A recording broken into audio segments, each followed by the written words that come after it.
Hello, my Teaserking family. How is everybody today?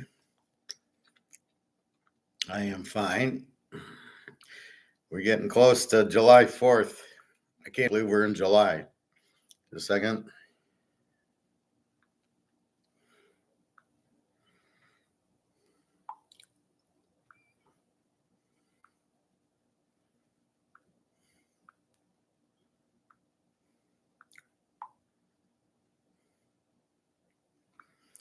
All right.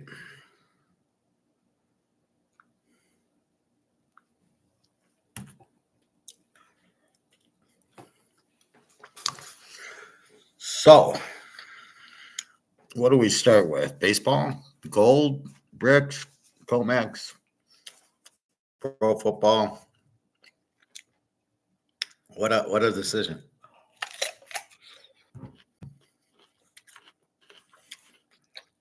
I'm on with the magazine. I'm on the AAC,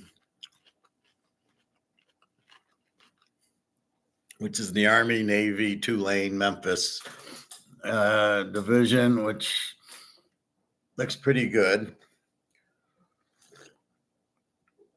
A lot of money to be made with Tulane and Memphis, and of course, the Army and the Navy. Army's going back to just running the ball. Sorry, I'm teaching now.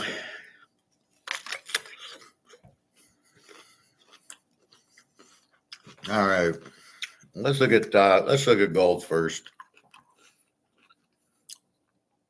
We're doing all right with it this morning.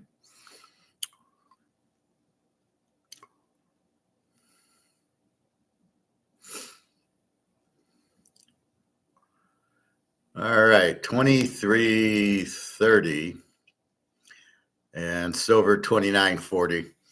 Not much going on with gold. It ran up to 23.38 and then went down to 23.22, so not too bad. I'm expecting a lot less derivatives soon. We're now in July. You have to have gold to do the derivatives, and they're just not that much left. However, there's still, put it this way, Mark McGuire says, he sees they're buying outside and you think, oh, okay, no more derivatives. But then when you realize is it's just strictly,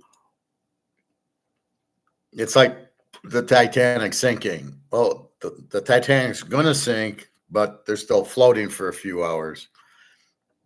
This is going to get fixed and get out of paper, but it's going to take a little bit of time, and I think we're almost done with that time now. So I don't see too much, but 23.30, not bad.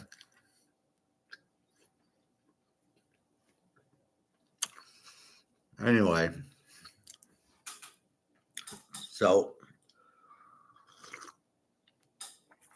we're on the move up. Nothing new in brics except for the meeting with the gold-backed currency coming in September, October time period. And we should see it go much higher. So COMEX is blowing up soon, a little bit longer to go, but soon. And again, it's all we can do. I mean, if the Fed or tries some other underhanded shit, you just got to be prepared for it. But with the gold, we're in great shape. All right, let's go to baseball. We'll come back to this. Baseball, what a day I had yesterday. Unbelievable. I made 19 units yesterday.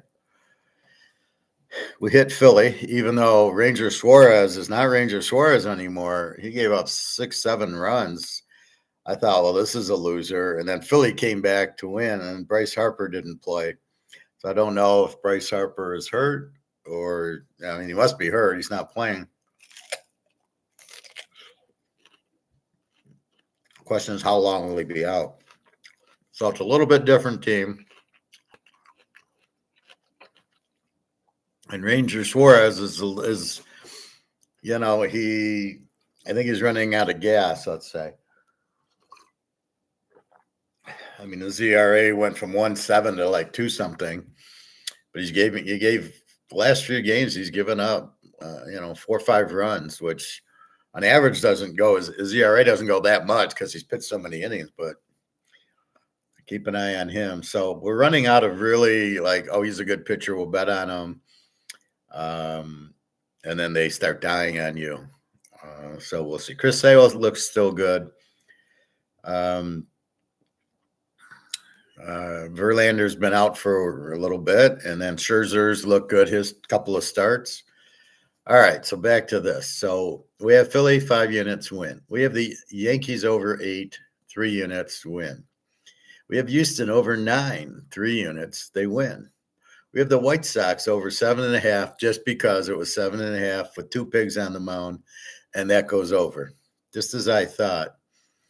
Kansas City, we play a double play with them. We got Kansas City because of their pitcher, and so therefore we play the under 8.5. They win, I think it was 6-2. So we hit the KC and we hit the under. We hit a double there, both for 5 units. We lose the California game to Detroit, 3 units. We lose Minnesota under 7 for 3 units. And then we win Texas over 9 for 3 units. So we added up. We have 2 losers. We have 1, 2, 3, 4, 5, 6. We go 6, 7, and 2. Not a bad freaking day.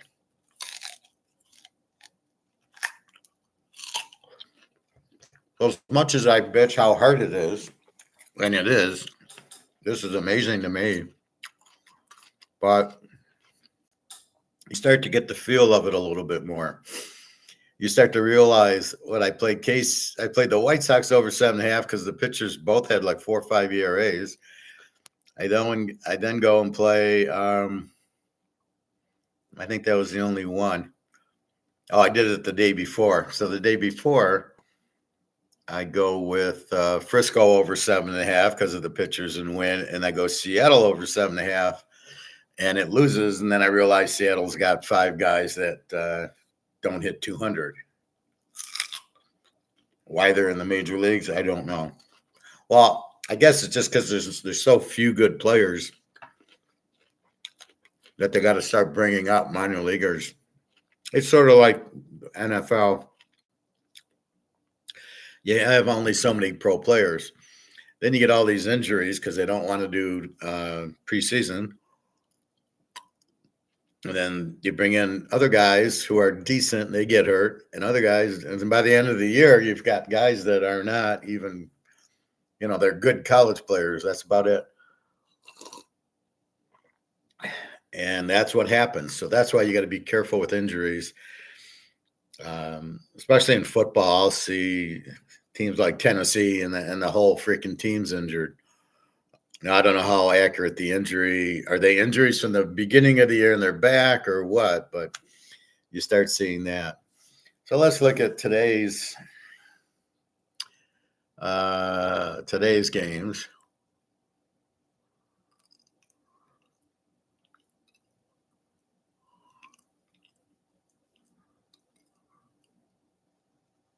There's only 3 games today. I couldn't believe it. Houston, Toronto just started. And then there's the Mets at Washington and Milwaukee at Colorado. That's it. 3 games. I guess everybody will be playing July 4th, which is Thursday. I don't know. So I guess you got a lot of Tuesday, Wednesday, Thursday series, and then Friday, Saturday, Sunday. I'm not sure how they're doing it. Anyway, the Mets in Washington.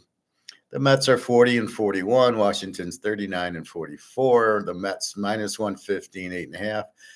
David Peterson, 3-0 with a 3.67, goes against Big Tex Mackenzie Gore, 6.7 and 3.60. What do you do with this? I really don't know. I need to update I think I'll do this right after I update my sheet. So we got the Mets. 3.52 ERA, 2.47 batting. And keep in mind, this won't change. The batting average shouldn't change too much, a point or two.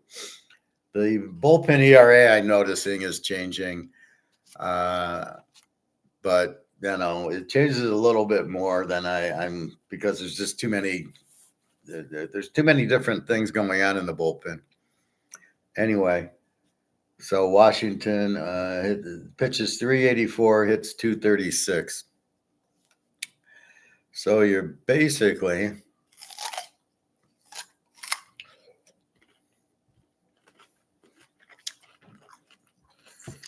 what do you do with this?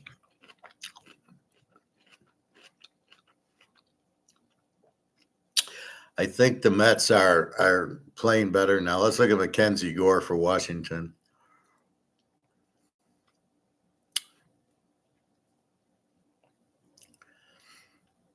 So he's been pitching right along. He's gone 7 innings twice. Let's look at his last 5 games. He gave up 5 runs, 4 runs, 1 run, 2 runs, and 6 runs. At home, he gave up 4 runs, 1 run, 2 runs, and 6 runs. Seems to pitch more at home because he had 4 home games in a row. 4, 1, 2, and 6. Against the Mets, he lost 8-7, gave up 6 runs on 7 hits. And so he's got the Mets tonight. So they pounded him pretty good. David Peterson. Let's see. He's just pitched in 5 games. And he did go against Washington, and they won 6-3 at Washington. 2 runs, 5 hits, 2 runs, and 6 2/3. And then he just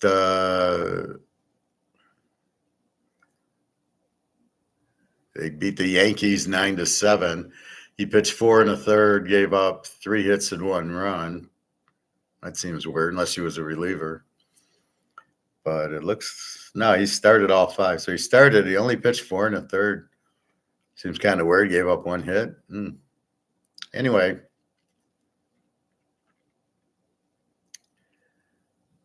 That's where we're at. So his worst performance, he gave up against Miami, 8 hits and 4 runs.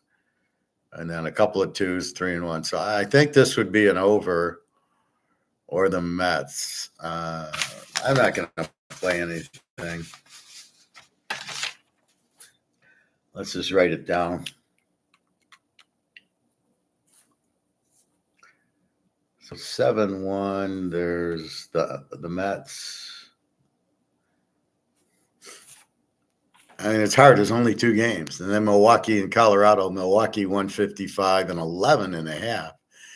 We know the game's got to be in Colorado. Rob Zastryzny, 0-0 with an 0-0 against Austin Comer, 1-5 with the 4.62 or 4.63.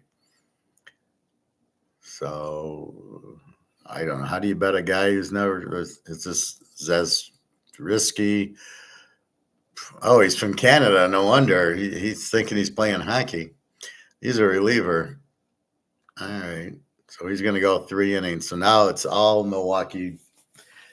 How's Milwaukee's bullpen do? 3-3-4, and they hit 255. Colorado hits 250. I almost need a separate Colorado column.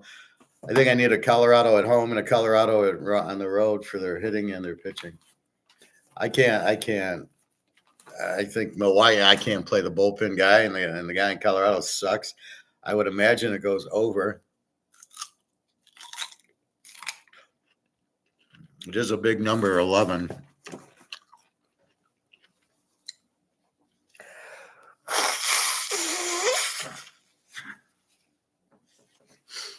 So not sure. I'll mark down Colorado over 11. It's just too big of a number. So I'm not playing anything today. I only have the 2 games. Houston and Toronto, I didn't even do much with. Now, let's get back to I was trying to show two things yesterday, which I don't know if I showed. All of a sudden, my YouTube started flashing and I was freezing and I'm trying to show it and then it ended me and it came back. So I'm going to play the thing I talked about at the end again, and that's worth listening to anyway.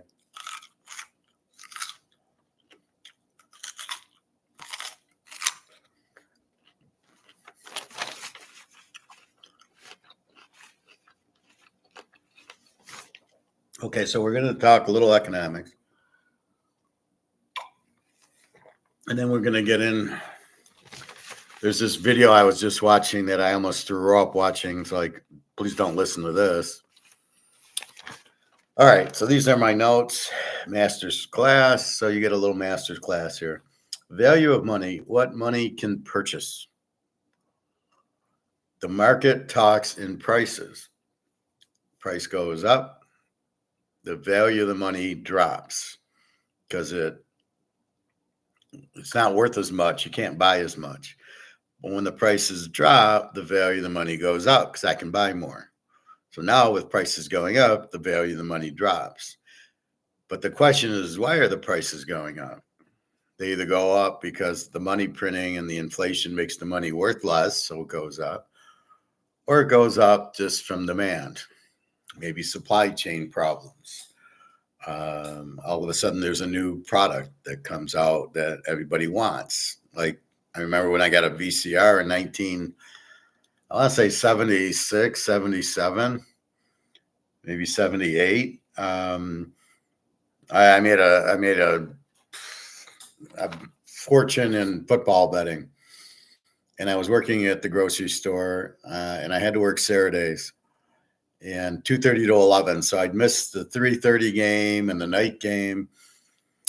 And you know how I am. I got to watch the game so I can analyze the team. Yes, even back then when I was 16, I was doing that. So the VCR had just come out. I mean, it was a big, heavy, wooden, very nice looking. It was like this thick, and you'd pop it up, and then you'd put the tape in, and then you'd push it down. It was like $900, but it was new, and there was no competition. Then later on, I could get them for $99. But I remember that first one, it was like $900. And I had won enough to do it and buy the tapes and record on Saturdays from like, I'd go to work at 2:30. So by like, I did the 3:30 game, Michigan, Michigan State would start at 3:30. There was none of this bullshit noon kickoffs during in the 70s. And then I'd catch the night game, Notre Dame, whatever, or USC. These teams are on at night.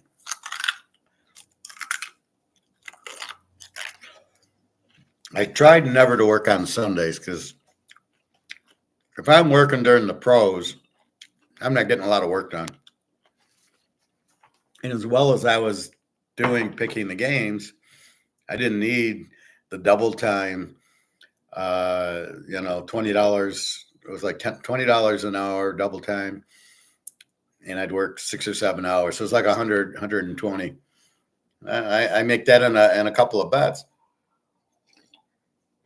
So bought the VCR. Now that's an example of it's a new product, but there's demand for it. It fit a need.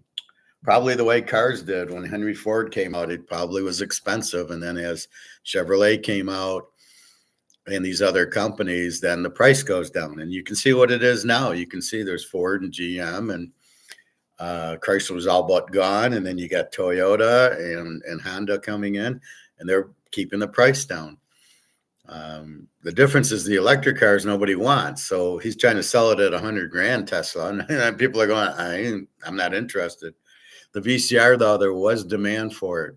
Like me, this way I'm not a slave to the TV. I'll just record and I'll go out and play golf, or I was working. And then when I get home, I'd be up till 2, 3 in the morning on Saturday nights anyway.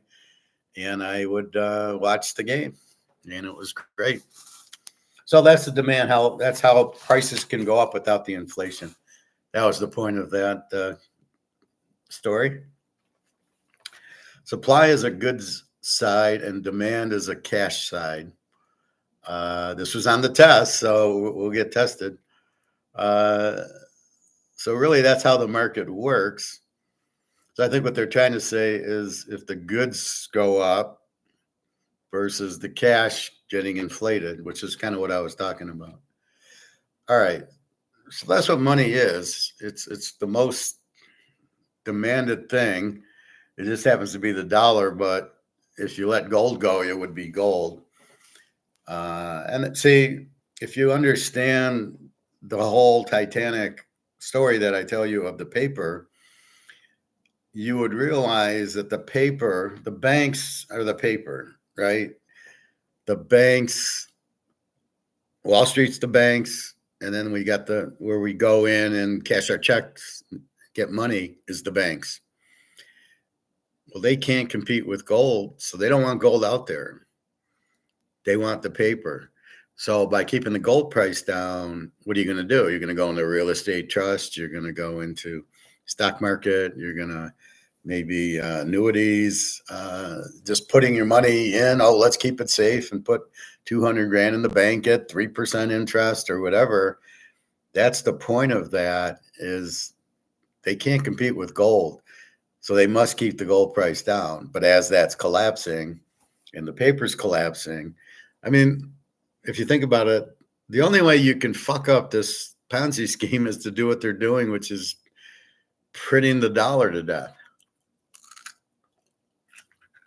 I mean, realize that's it. If you just left the dollar alone, you'd be fine. But because you're inflating it, what's BRICS doing? They're competing with gold. Gold-backed currency can wipe out the dollar. And the reason gold works, it's limited, as we know. All right, so the 3 periods of economic growth, the 3 periods of economic growth. We're not talking about economic downturn.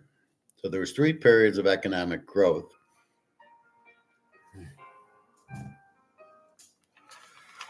Why do I get calls? Usually Daria texts me during this, but why do I get calls during this?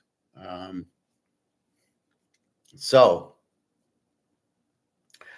3 periods of economic growth, 1879 to 1914, 1921 to 1929, and 1981 to 1989. So what happened let's look at 1879 to 1914. So right after the Civil War, we go back on the gold standard. But not only we go back on the gold standard, the world goes back on the gold standard. Worldwide growth is 4.9% on the gold standard. Money supply can only go up 2.5% because that's the normal rate of the gold. Prices dropped due to greater productivity. So in other words, I bought the VCR for $900 in 1976 or 7 to watch football games. But then as sales went, competition comes in, and now there's 10 choices, and then prices drop and the quality goes up. That's what we mean. So prices drop due to greater productivity is the competition of the new idea of the car. So you have Ford, and then here comes Chrysler, and then a little later on, you got Honda and Toyota and Audi and all these other ones, and they lower the price because of the competition. I got to make all these cars. I need to sell them, and I need to lower the price to sell them. So prices can drop due to greater productivity. That's what you want. That's how you have economic growth.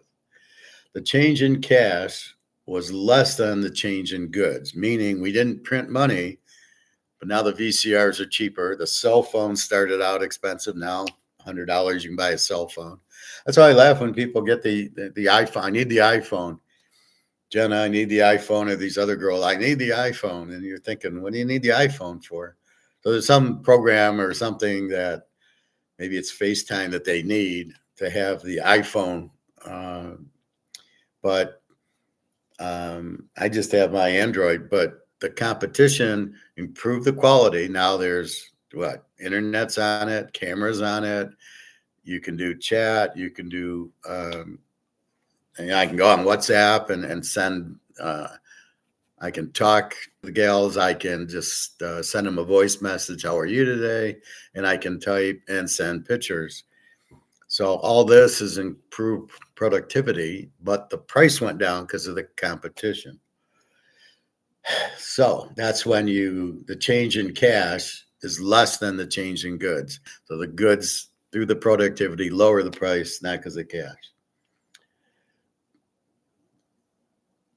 So it went up 2.5%, which is the percent increase of cash was less than the increase in goods. That's economic growth that you want, not because you printed a bunch of fucking money, but because you had increased productivity.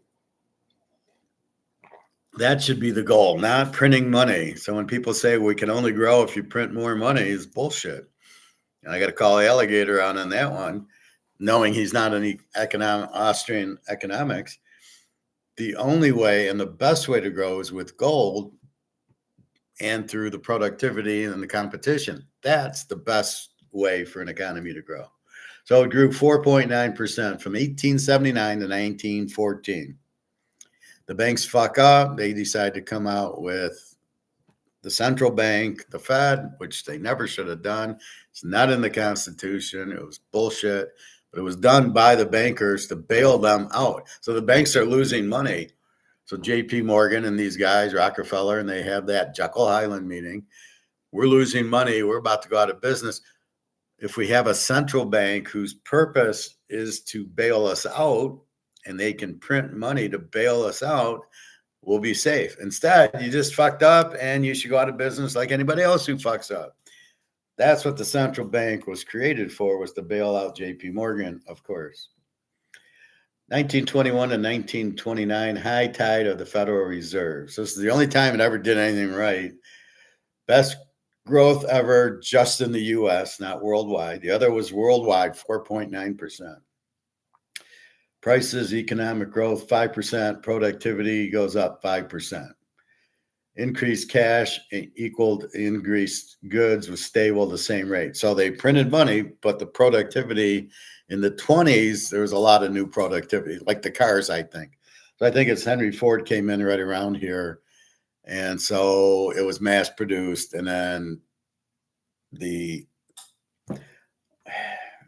goods were stable with the price. So even though they printed some money, the productivity of the automobile kind of washed it out. So you had a 5% growth in money and a 5% productivity. And the last one's 1981 through 1989, which was Ronald Reagan giving us all these delightful tax cuts. And I don't know that he got us out of inflation. They just raised the prices a lot, but a 3% growth rate. American manufacturing was 30% more productive.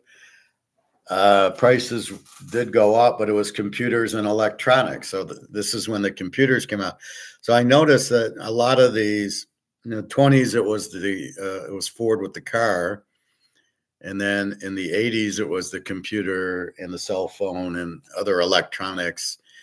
The DVD player, the TVs got cheaper.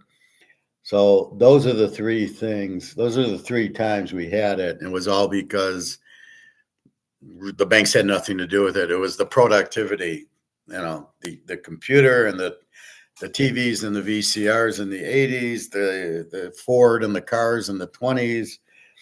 But in the 70s, 79 to 1914, it was gold. It was just the gold-backed currency. You couldn't raise it. And then we had greater productivity there. I think it was the steam engine and the Industrial Revolution around then. Might have been a little earlier, but they used a lot, like the trains.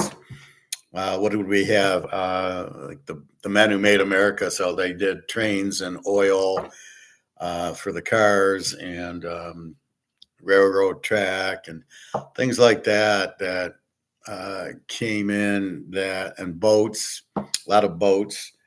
So they made the boat travel beat the train and beat the horseback, right? So trade improved and everything. So there's always some new invention that made these economies go. So that's what I was trying to tell you yesterday. I don't know if it went through. The worst investment for a bank is what? Real estate. Because it's long term, savings accounts are short term, real estate is very risky. Fluctuating interest rates and trade cycles make that.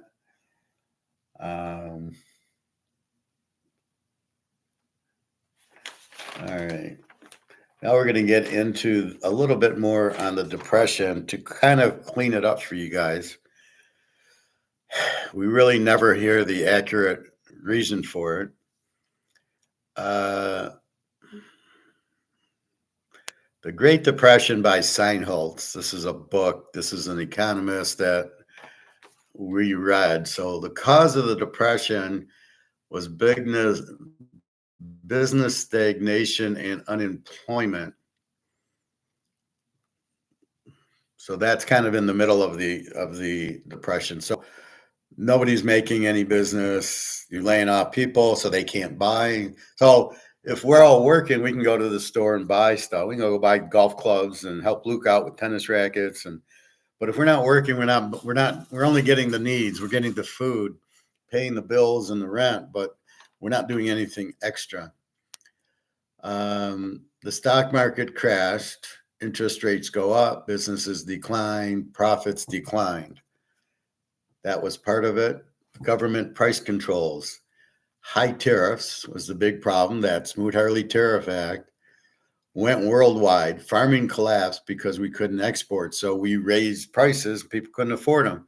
So that goes back to my story in Odessa, where I'm ordering New York strips very cheaply, or Romania, where I'm ordering steaks. And the prices are ridiculously cheap, $10 for a steak dinner.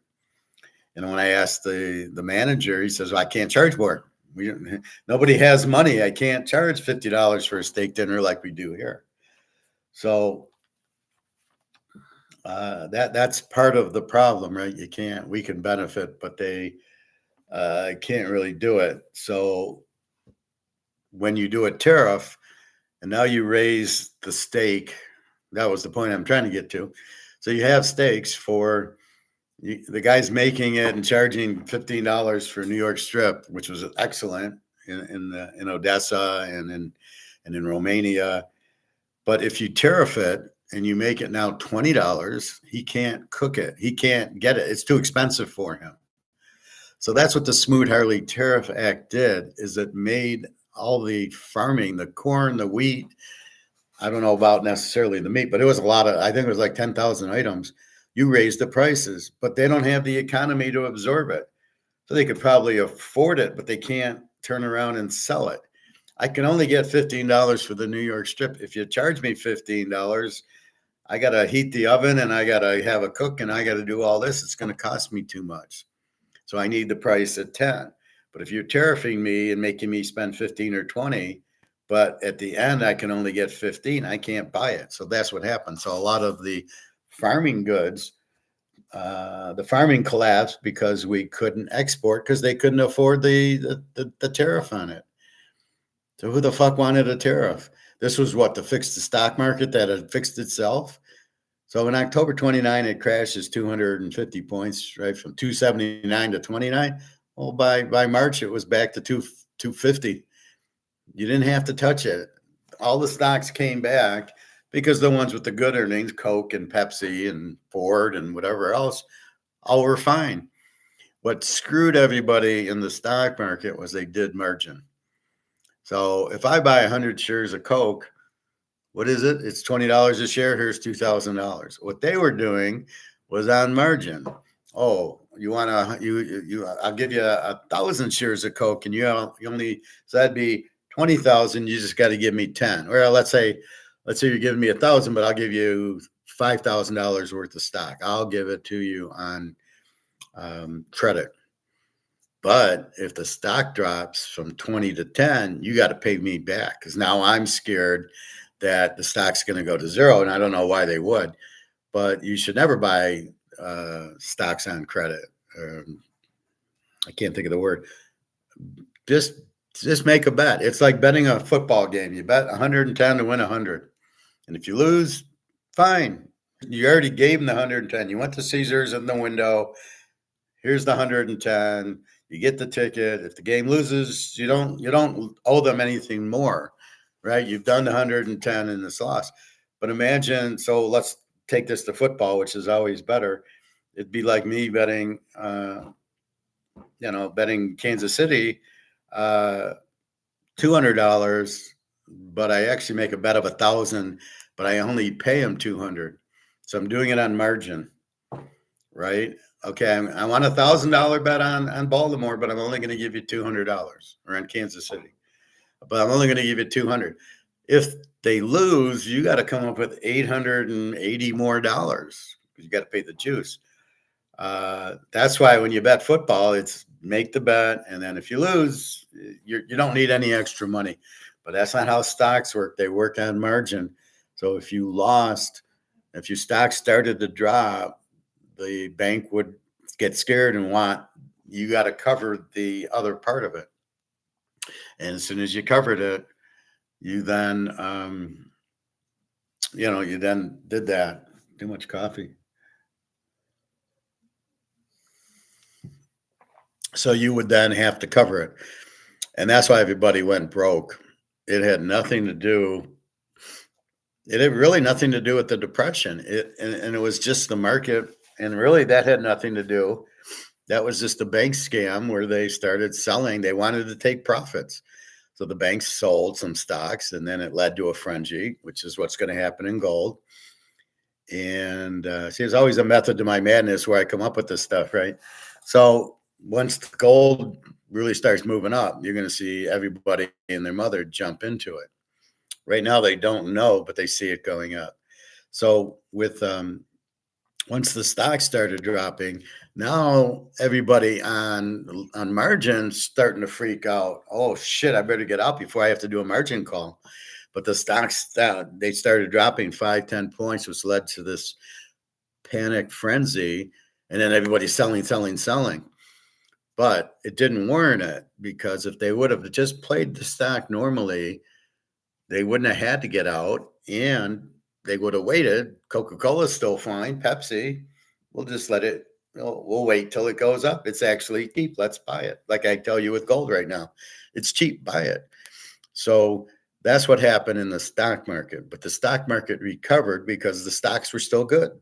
Those companies were good, but people lost because they did the margin, because they didn't know what the fuck they were doing, which is what I warn you about and try to teach you on gambling, how to bet poker and how to bet blackjack and craps and how to bet stocks and real estate trust and annuities and gold and silver. It's all gambling, but if you play it right, you really, gold you have no risk in, silver you have no risk in. Those are the best two gambles you can make right now. The dollar's going out. Why would I want to be in that? Stock market's going to crash. Housing market's going to crash. Why do I want to be in those? Bitcoin's not even, it's not real. Okay, you like it, but it's not, it's priced in dollars. So when the dollar goes out, you're in trouble. And so that's really what happened. So then the depression, the price controls. So the farming collapsed because we couldn't export, because the guy in the Ukraine couldn't buy it because he couldn't sell it for more. This led to a banking crisis because back then the banks would only lend to the farmers. So you're my best customer, A&P and Kroger's and all the farmers. And so I'm going to lend it to you. But if you go belly up because you can't sell your goods, I go belly up because I'm only in farming. They couldn't diversify back then into different areas. So the banks that were into farming, maybe in Texas and Iowa and wherever, Oklahoma, couldn't do auto loans. They could only do farm loans. So as the farmer collapsed, you couldn't pay him back. The banks went out. So this leads to a banking crisis. 1931, unemployment hits 8 million. Why? I mean, this is insane. All because you did tariffs. So you're trying to make money on taxes. That's the point. So when they say to raise taxes, and you want to raise taxes to what? 100%? Why don't you raise taxes to 100%? And then you get all this money in because nobody would work. Why would I work if my whole paycheck's going to pay taxes? So you can't really, raising taxes is a terrible idea. Taxes in themselves is a terrible idea.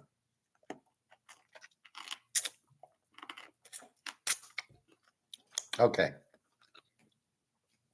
1931, unemployment 8 million. 1932, government doubled income tax.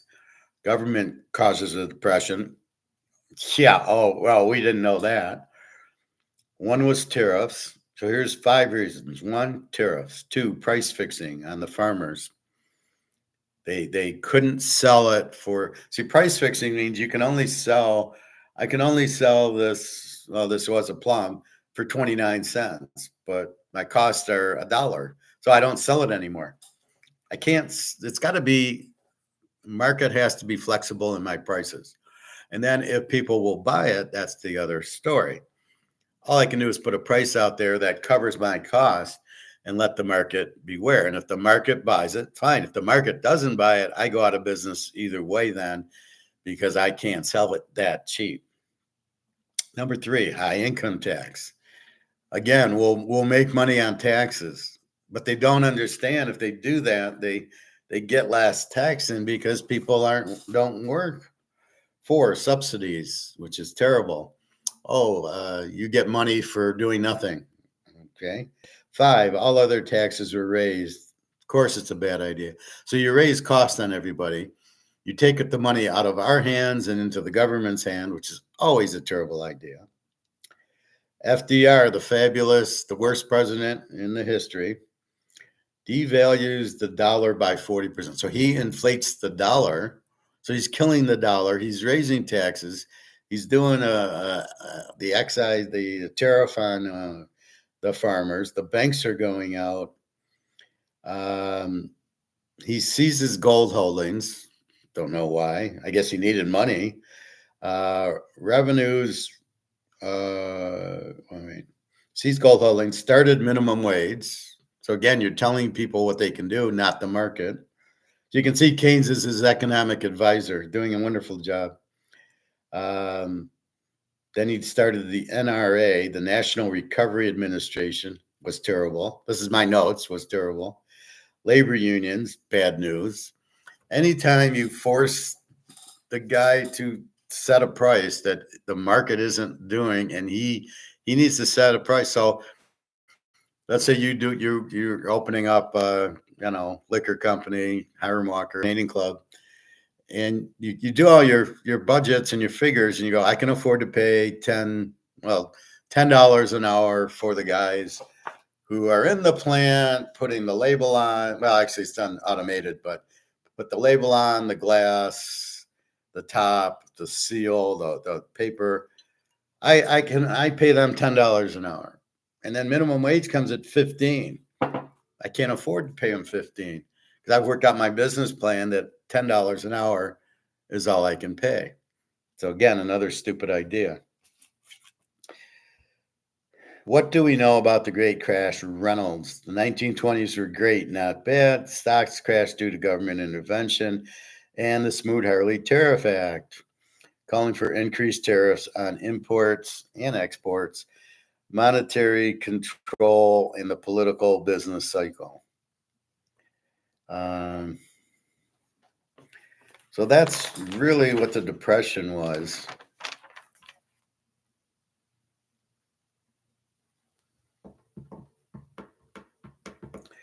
The Depression was about FDR putting in all these socialist programs because his guy was Keynes, who bankrupted England 10 years earlier. And he bankrupted us and created the Depression. And my afterthought was Hitler involved in this? Because if you think about it, this is 1930s. He's coming to power. He's going to benefit from this. And what does he do? He steals all this gold. So I don't know that he is. And I'm just throwing a hypothetical out there, but watching a thing on Hitler and then with this depression, it really makes sense because only an idiot would do what FDR did. So maybe Hitler was involved to get him to power to create this war. And you know, the U.S. made a bunch of money on it, and it bankrupted England, and you know, it led to U.S. and Russia being the powers after the war. But it got Hitler into war, which is what he wanted, and he stole a bunch of gold. So I don't know. I'm just using common sense here, going, well, who benefited from this idiot doing these things? And actually, it was Hitler. So I always like to say, when something smells, you like to say who benefited, and clearly Hitler benefited from the Great Depression. All right. Let's see.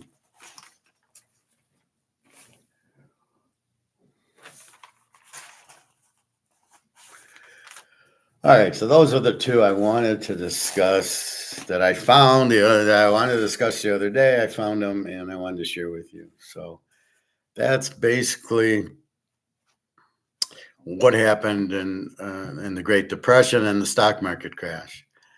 So if you're in the stock market now, you don't want to wait till it crashes to get out. Now, the problem is because you see it, you go, wow, it's not going to crash. It keeps going up. But it's only 10 stocks or 5 stocks that are going up, and all the other stocks are going down. Well, that's got to be a red flag for you. Why are you in the stock market? Because you want to gamble and make money on your money. Okay, but do you realize you don't own the stocks? The Merrill Lynch or JP Morgan or whoever you have your stocks with own the stocks, but they give you the right for them, but you don't have the ownership. So you buy 1,000 shares of Amazon, you don't own a stock. You own 1,000 shares, the rights. But when something bad happens, you're never going to get that money. They're going to keep it. They're going to take it, say it's ours. We don't have to give it to you. And that's what all the banks are doing. So all the banks, whether it's Wall Street or Chase Manhattan or whatever, they're all going to they're all taking it down where if they need the money because the bank's going out, they're going to steal your money. And I know we've talked about it, but like if you have 200-300 grand in the bank, you'll never get it out. When the shit hits the fan, they'll steal it from you. And there's already provisions in there that that's what they're going to do. It's really another Ponzi scheme. It's sort of like Madoff going, well, you know, you got money with me, but if I can't get more money in, I'm just going to take your money. And that's kind of what he did.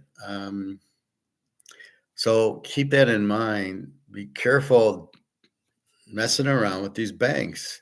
They're bad news. They make Madoff look like a Boy Scout, and it's you know, it's Comerica Bank or it's Chase where you go in and give them money or you take money out, or you're in the Wall Street banks, right? It doesn't matter. It's a collusion. It's a Ponzi scheme. Your money ain't coming out of there. They don't want you when you're in the stock market. You make money on Amazon. What do? Do you take the money out? No, you play another game. So you're sitting there going, oh, well, let me play Coca-Cola. Oh, well, you know, let me play Disney. Oh, let me play Microsoft. And you just keep bouncing around. Oh, I made money there. I made money there. But your account might go up. Mine did when I did the gold. I made like $30,000 on 70 cents a day on 1,000 shares of gold. What did I do with it? I pulled it and bought physical gold with it. And that's what you got to take your winnings at some point. And that's what I stress, that Bitcoiners really are not capable of understanding gambling or understanding taking your profit. So you play blackjack, you get up $1,000. What are you doing? Hey, Nick.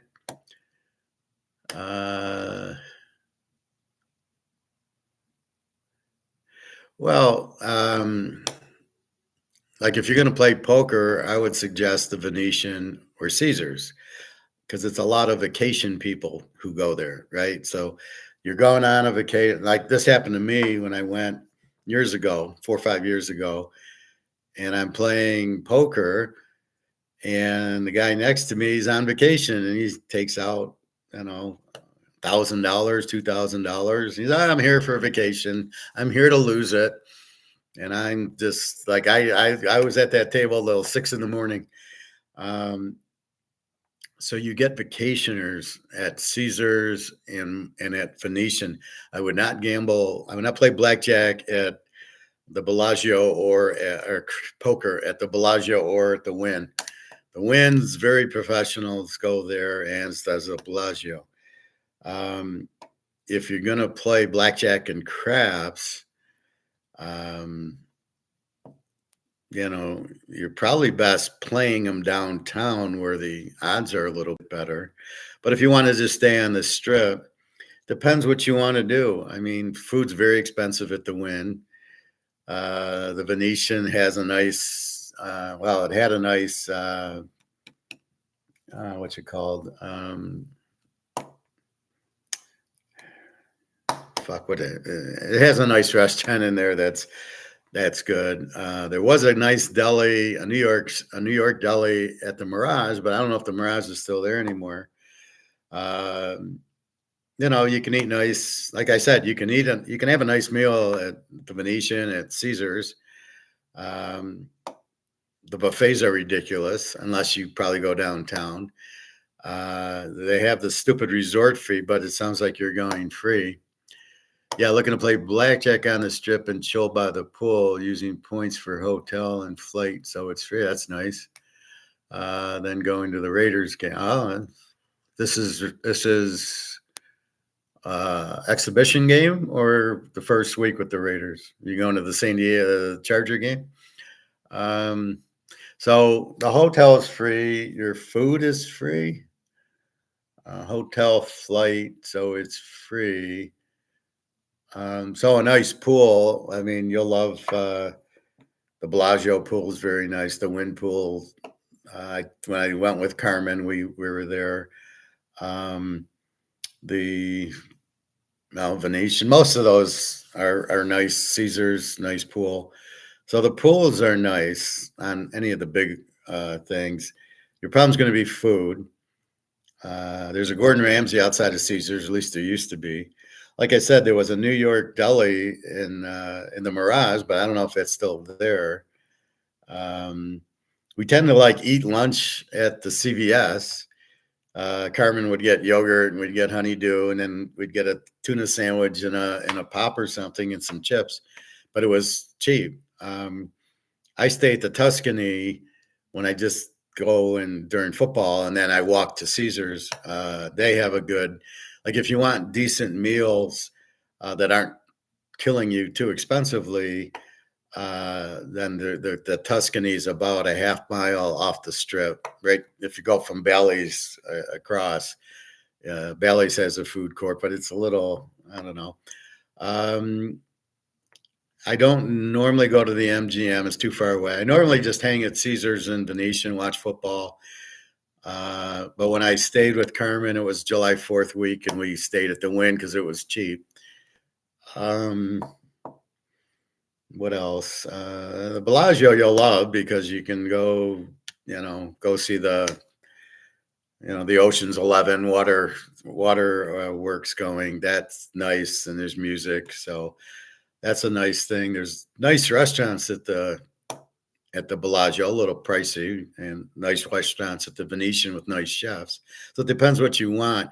So you'll have a nice dinner, but then you might want a buffet, or you might just go to CVS for that. So it all depends on what you want. But the Wynn's very expensive from a food standpoint, as is Bellagio, and even Caesars. You go to the food court, they got like smash burger for $15 a burger. So it's all nice. You'll love it. Well, at least you did love it. I don't know if there's these border people hanging out at the strip, but I think you'd probably be safe there. I don't think they'd allow that riffraff to go there. You want to stay out of North Las Vegas, not too safe, but you anywhere, Caesars, Wynn, uh, any of those. Stay away from Circus Circus. It's a dump. If you're not going downtown, yeah, just hang out Bellagio and Caesars and Venetian, the Wynn. There's a lot of nice little souvenir shops and then CVS's if you want to get a yogurt or a cold drink or a honeydew or a cantaloupe bowl, which is, you just want to nibble. You're going to the Raiders game against the Panthers. Okay. You're going to play blackjack. Okay. That's nice. Food is my only expense with Raiders games. So I was thinking Gordon Ramsay. Yeah, that's if it's still there. I was there a couple years ago. Bellagio, Venetian, Ara. Avoid Ara. I don't like Aria. I stayed there with Carmen. We stayed at the Aria a few days, and then we went to the Wynn, and the Wynn was much nicer than Aria. Although you're a little bit away, I would say Bellagio or Caesars or Venetian. I stayed at Venetian, very nice pool, nice restaurants. You can probably. Good thing I asked about the area. Yeah, it's off the path. Also, like you got to go underground and come up around, and to walk to the strip. Now Bellagio is good because you can shuttle to what used to be the Monte Carlo. I don't know what that's called anymore. So if you wanted to go down to that side, and then you go to New York, and then you could walk across to the Excalibur and the Luxor. There's nothing to see at the Luxor. I wouldn't waste my time going to Mandalay Bay. You can see everything the same at Bellagio, Caesar, and Venetian. But you got to be careful. See, what you do is you walk, and then you got to go up the stairs and over and down over the streets to get from Caesars to Bellagio. Like you can't walk like we used to in the 80s and 90s. You would just walk, but now it's you go up the steps and you go across and you come down and you're in Caesar's world. You'll love Caesars. You'll love the Bellagio. You'll love Venetian, and you'll love the Wynn. Those are the four that I stay. Very high class. You watch the football. Mostly I watch the football at the Venetian. Caesars got out of control. They want to charge you $150 just to sit in the chair to watch the football games that I used to sit in the chair and talk Teaser King with the people because I had my audience, and it used to be free, and then you get the drinks for free. And if you made a bet, you get the drinks for free. Now I think you make a bet, they give you a thing, and you got to use it, and then but now they want to charge you $150. So everybody's standing because who's going to spend $150 to watch the game. So I think the best place was the Mirage, but I think they're closed unless you can go across the street where it used to be the Barbary Coast. I can't remember the name. It's right across from Caesars, and you can watch the games for free there, and it's limited, but you're not there for regular season. So that's my advice. Yeah, Bellagio you can't miss. You get the water show, good restaurants, the buffet, but you got to wait for the problem with the buffets. They're not cheap, but it's not like you just walk up to them and they do it. So they're like $50 and you're waiting a half hour till they run the line through for some reason. I don't know. I guess people must get them for free because I don't know. I tried to go to the Bellagio and we were just waiting. Like, okay, don't have time for this. So yeah, you'll enjoy it. It's nice and dark inside where you're watching the games. You can certainly bet horse racing, and then you'll be there then baseball, and then you can bet on like the football games. So here's what I was there in July, and I bet they had the Michigan-Ohio State game on the board in November. This was in July 4th. And that's when I got the Michigan -3.5. and I couldn't believe it. And I said to the guy, the director, I said, "You got the wrong team favorite here." He says, "Well, why don't you bet $1 million?" Like he was a smart ass to me. And oh, okay. So I bet Ohio State plus 3.5. I couldn't tease it. So I took Ohio State in 3.5. The game comes, Ohio State's 10-point favorites and wins by 25. And I wanted to go find that guy and say, "Yeah, you fuck with me, really?" So that's where it's at. But yeah, you can't go Bellagio or Caesars on that side of the strip. Great pools. If you stay at Caesars, you get the Forum shops. Let me show you. Let me give you some pictures here.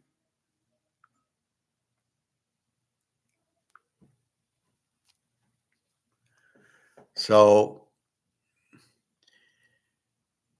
if you stay at Caesars, they have a food court. They got a buffet and restaurants, but then they got the Forum shops, which are, I got all my European vacations. Let's go to,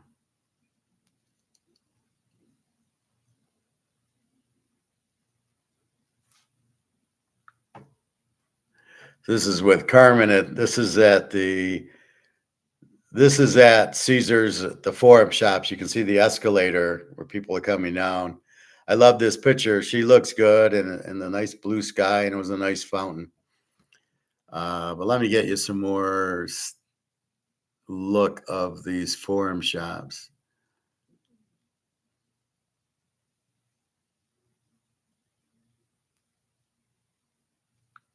So this is the inside of the Venetian. If you want to go there, all this Michelangelo ceiling, and then you got the shops inside. So there's a shopping mall again with the painted sky, and this is where the guys rowing the boat. This is the Venetian, so you can see.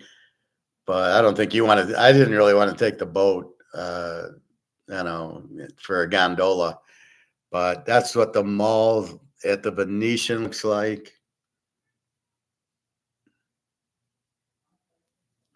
This is the inside of the Venetian. No, the Venetian. This is the inside of the Wynn. It was very nice. A lot of color there. That's when you walk in.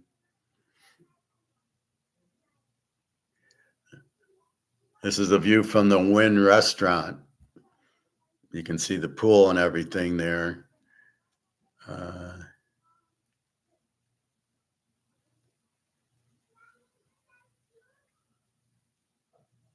That's what it looks like at night. This is the Palazzo.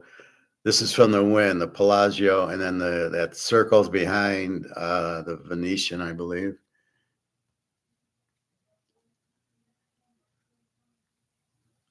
Let's see.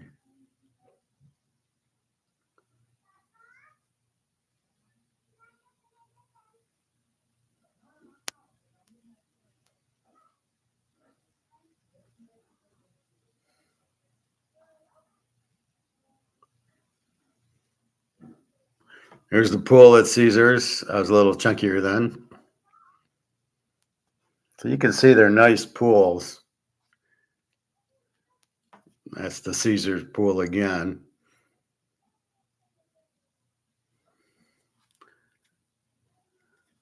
There's the pool at Caesars.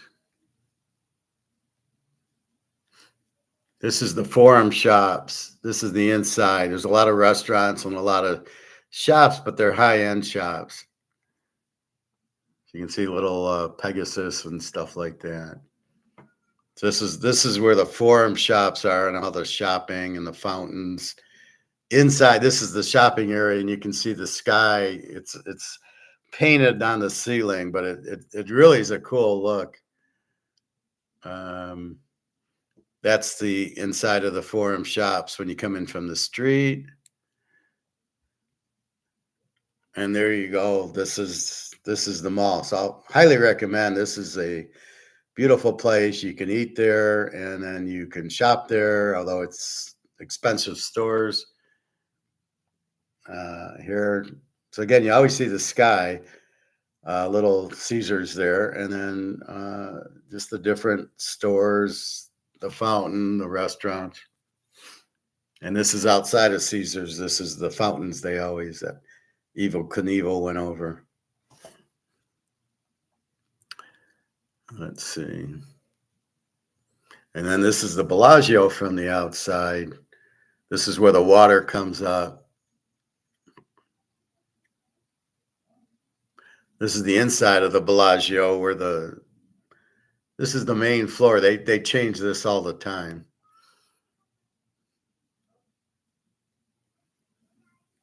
And then there's yours truly at the Bellagio. And then the fountains are always singing and dancing. Although I didn't see the Ocean's 11 crew there, I was a little disappointed. And,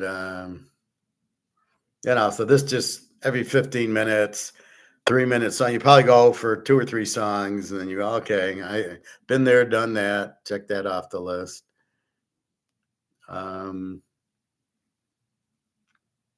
That's New York.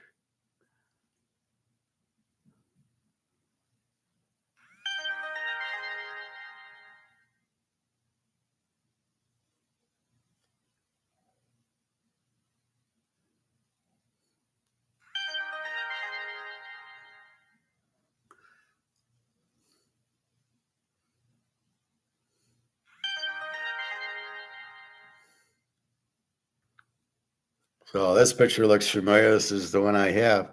This is what you see inside of Caesars. You got the odds here, and then they got a bunch of big screens, and it's dark, and you're watching the game. There's no better environment to watch our football than at Caesars.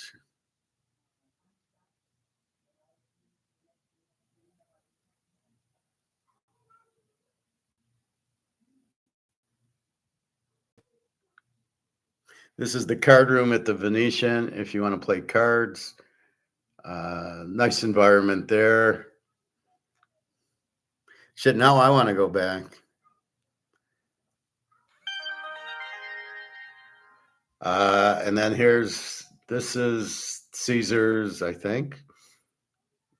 So you got the odds there, and then you got the TV. So you can see it's a nice place to do it, and then some more of the mall at Caesars. So this is like the highlight. If you stay at Caesars, you get this, and you can see the floor and then the ceiling, and then there's Neptune. He'll guard you. Then there's a restaurant right there, so you just order something, and then you sit at the fountain and relax, and rub your feet, and off you go. So that be Caesars. So I would recommend that over Bellagio. Bellagio, you get the store. Although it doesn't matter, you would just walk out the Bellagio, go up the stairs, cross the road, come down. There's Gordon Ramsay's there. Then you walk into the front, and you're like, oh my God. And then you can go to the forum shops, the sports book, the thing. You probably won't even want to go to the Raiders game, go through all that hectic shit. You might as well just stay and watch the game from Caesar's, sports book. You'd have a better time watching it from the sports book, I would say. Bellagio it is, liking what I hear from you and see online. Yeah, well, you get the water show. Like I said, the difference is they have shops, but it ain't like the Forum. So it's a good place. And then you walk to Caesars, and then you can go to the Forum shops, and you can, you got a dark screen at the Bellagio, but you have a bigger sports book, bigger area at Caesars. So you definitely want to go. But I would just go between the two. You got nicer pool at the Bellagio, I think, because there's multiple pools. And you're fine. And then you got a CVS a quarter mile away if you want to get. I always get food for the room. You want to get yogurts or pop or beer and whatever. you get tired of paying $10 for that, you can get it for CVS for just a regular $3. So that's what I usually do is I get little snacks for the room. You don't want to go for dinner, big meals. So you kind of get a little breakfast or lunch, and then you get the dinner. And so you're on 2 meals there. I don't know. You probably can shuttle to the game. I never shuttle. I walk. When I usually walk from Caesars, Bellagio to Caesars to Venetian, sometimes to Wynn when I'm down there. It's like this. So the Bellagio's here. Backwards. The Bellagio's here, and then Caesars. I hate this screen. Let's put the Bellagio here. Well, then I'm going backwards. Bellagio's here, then Caesars is next to it, and then so it's like they're here, and then you go across the street and over, and then the Venetian's here, and then the Wynn's here, and that's usually what I go to. Like I said, how long you going for, Nick? Going for a week or 4 days? Yeah, in August you don't want to go. It's 120 degrees, really hard to go. I would, even September you'd be all right, but yeah, August it's going to be hot. Maybe they have that neck thing that you can freeze. You can put like cold ice in the neck thing. They probably sell it at Myers or probably at Amazon, and it does keep you cool. I think it's batteries, and you freeze it and wear it around your neck, and it keeps you cool. But yeah, it's 120 degrees there in the desert in August. Not really, not really my. It's not really the best time to go. I took Carmen July 4th, and it was hot, but we would just walk, outside. I took her to the Cirque du Soleil, the O show at the Bellagio, which was expensive. We had two tickets were $150 each, and we're in the nosebleed seats. It was ridiculous. There's a good Cirque du Soleil that used to be at the Mirage and then at the MGM. I don't know if they're still there, but it's a good place to get to see Cirque du Soleils because they have a few of them, and they're reasonably priced. But for Vegas, who cares? You're going to spend $300-400 on going to the show. That's what you do.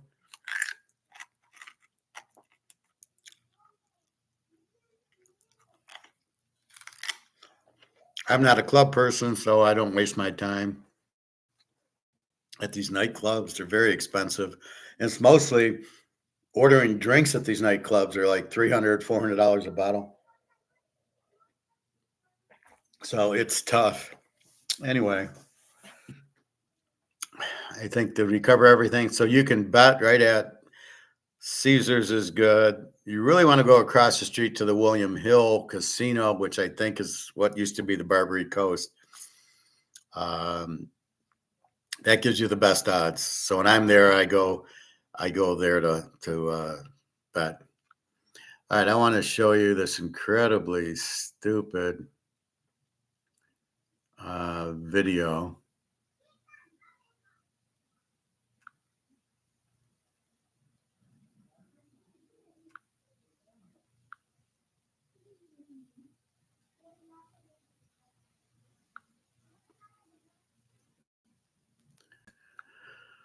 What if I told you that you can sign 20 new high-ticket clients in the next 180 days on a complete pay? In this video, you'll learn 7 assets.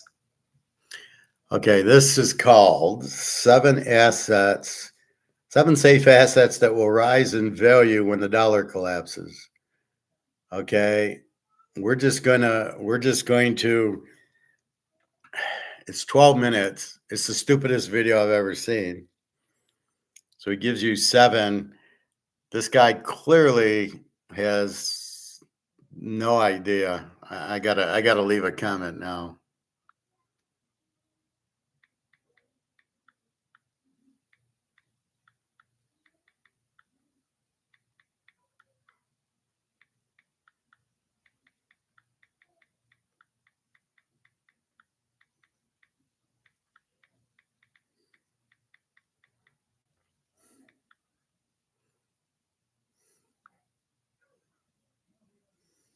So here's my comment. Gold number 7, it's number 1. The rest you'll lose everything on. Okay, so let's go to the video. Again, this is probably the stupidest video. I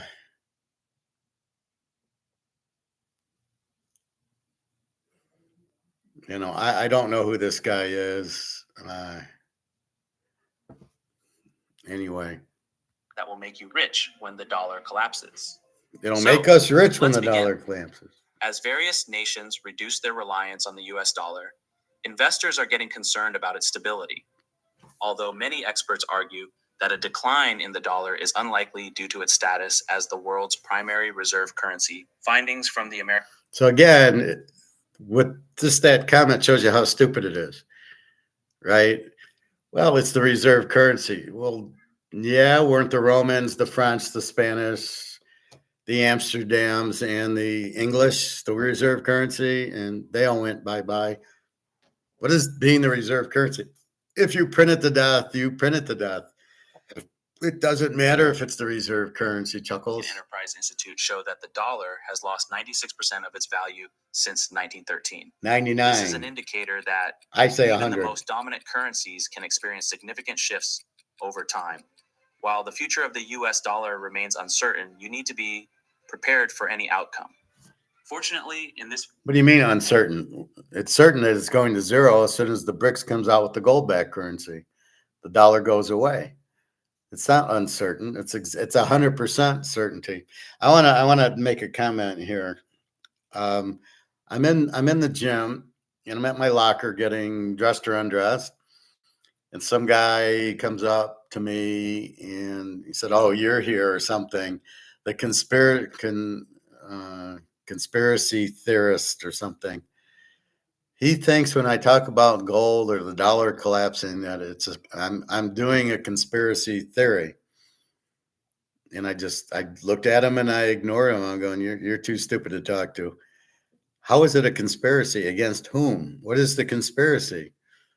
This is not an opinion. This is not a conspiracy. These are facts. I tell you things that will happen, just like I give you baseball picks and football picks that do happen.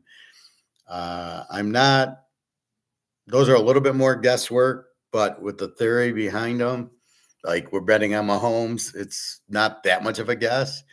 But in this situation, the gold is not a guess. It's not a conspiracy theory. The dollar collapsing is not a conspiracy theory.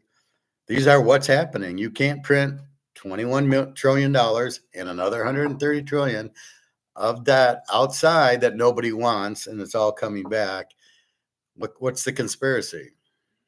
Do I want the dollar to go? I got nothing to do with it. I'm not printing it. I'm just explaining what's happening. Do I tell us to buy gold because gold will always keep its value because they can't print it? So is that a conspiracy? No, I was really insulted by that guy. Like at first I didn't catch that. I think he's thinking I'm doing conspiracy theories. I was like, I'm not doing that at all. I'm just telling you the truth. I'm not paid by it. I don't sell it.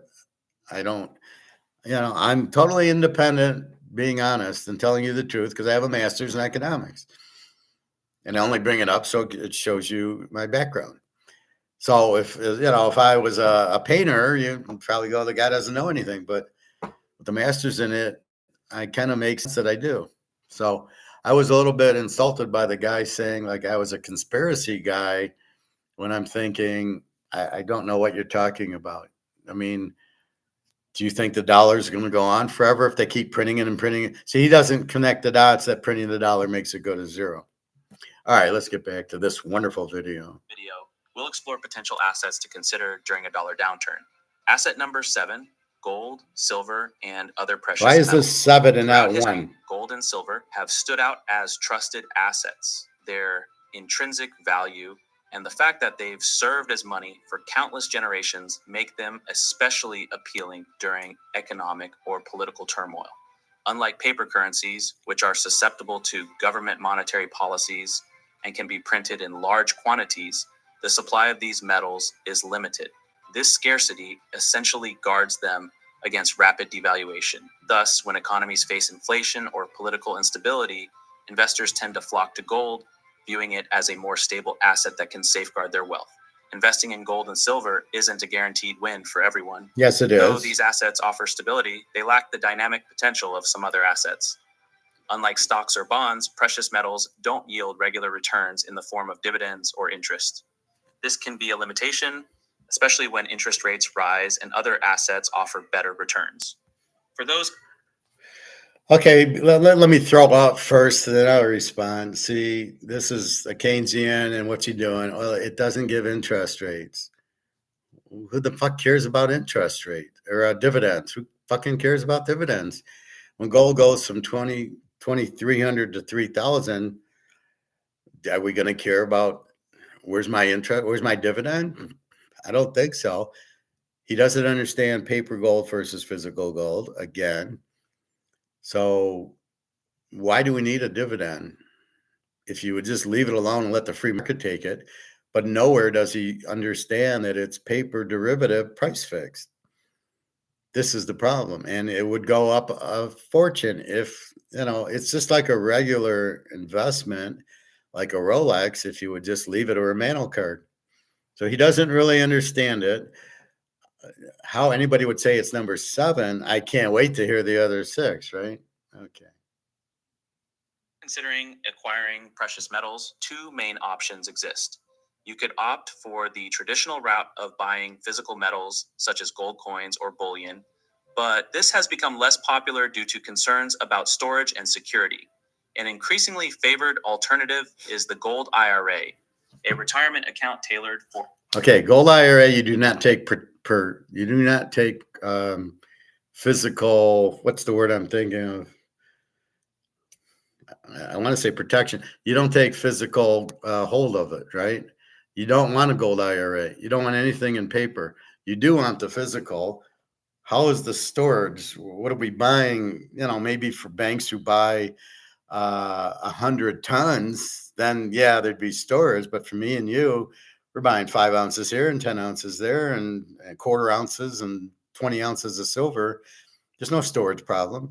You put it in the safe in your freezer or whatever, and you leave it alone. I mean, there's no storage cost and insurance cost. I don't have mine insured for what? So because they wouldn't give me the right value anyway. They'd insure it at a different value. When gold goes from 2,000 to 20, when it goes from 2,300 to 3,000, I got to change my insurance every month now as it starts to take off. So I don't. It's no more risky than a Rolex or a painting or my mantle card. I don't have those insured. So that whole comment is so stupid, and it's not losing interest or demand. But to say right away, he's trying to talk you out of physical, which is the only way you should do it, into a gold IRA, which you can't take possession of. That's the word.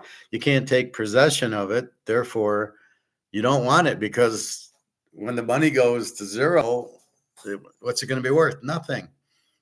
Unless you could actually do physical. But I've already double checked gold IRAs. You don't take possession of the gold, and therefore it's worthless. It's paper. It's like an ETF. For gold investments. Instead of storing bars or coins at home, investors can have tangible assets in a secured environment or opt for related securities. While gold and silver are undoubtedly the most renowned precious metals, they aren't the only options for potential investors.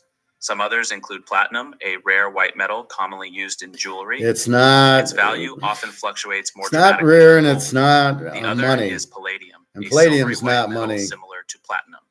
Its price trends often mirror that of platinum due to their similarities. The third option is rhodium, another silvery white metal that's notably rare and frequently used in catalytic converters. So what if they stop However, making it's not a catalytic regular converters? choice for most investors due to its extreme price fluctuations. While gold and silver are historically known for maintaining their value, they're only a part of the broader investment landscape. As with all assets, So gold and silver are money. Platinum, palladium, and rhodium are not money. They're just materials. You don't want materials. Go buy lumber and store it in your garage. I mean, gold and silver are money. That's why we buy them. They are limited. You can't make any more. I'm not sure about platinum and palladium and rhodium, if they're dug out of the ground or they make them or whatever. And what's the value of that? At the end of the day, everybody wants gold and silver. You don't want platinum.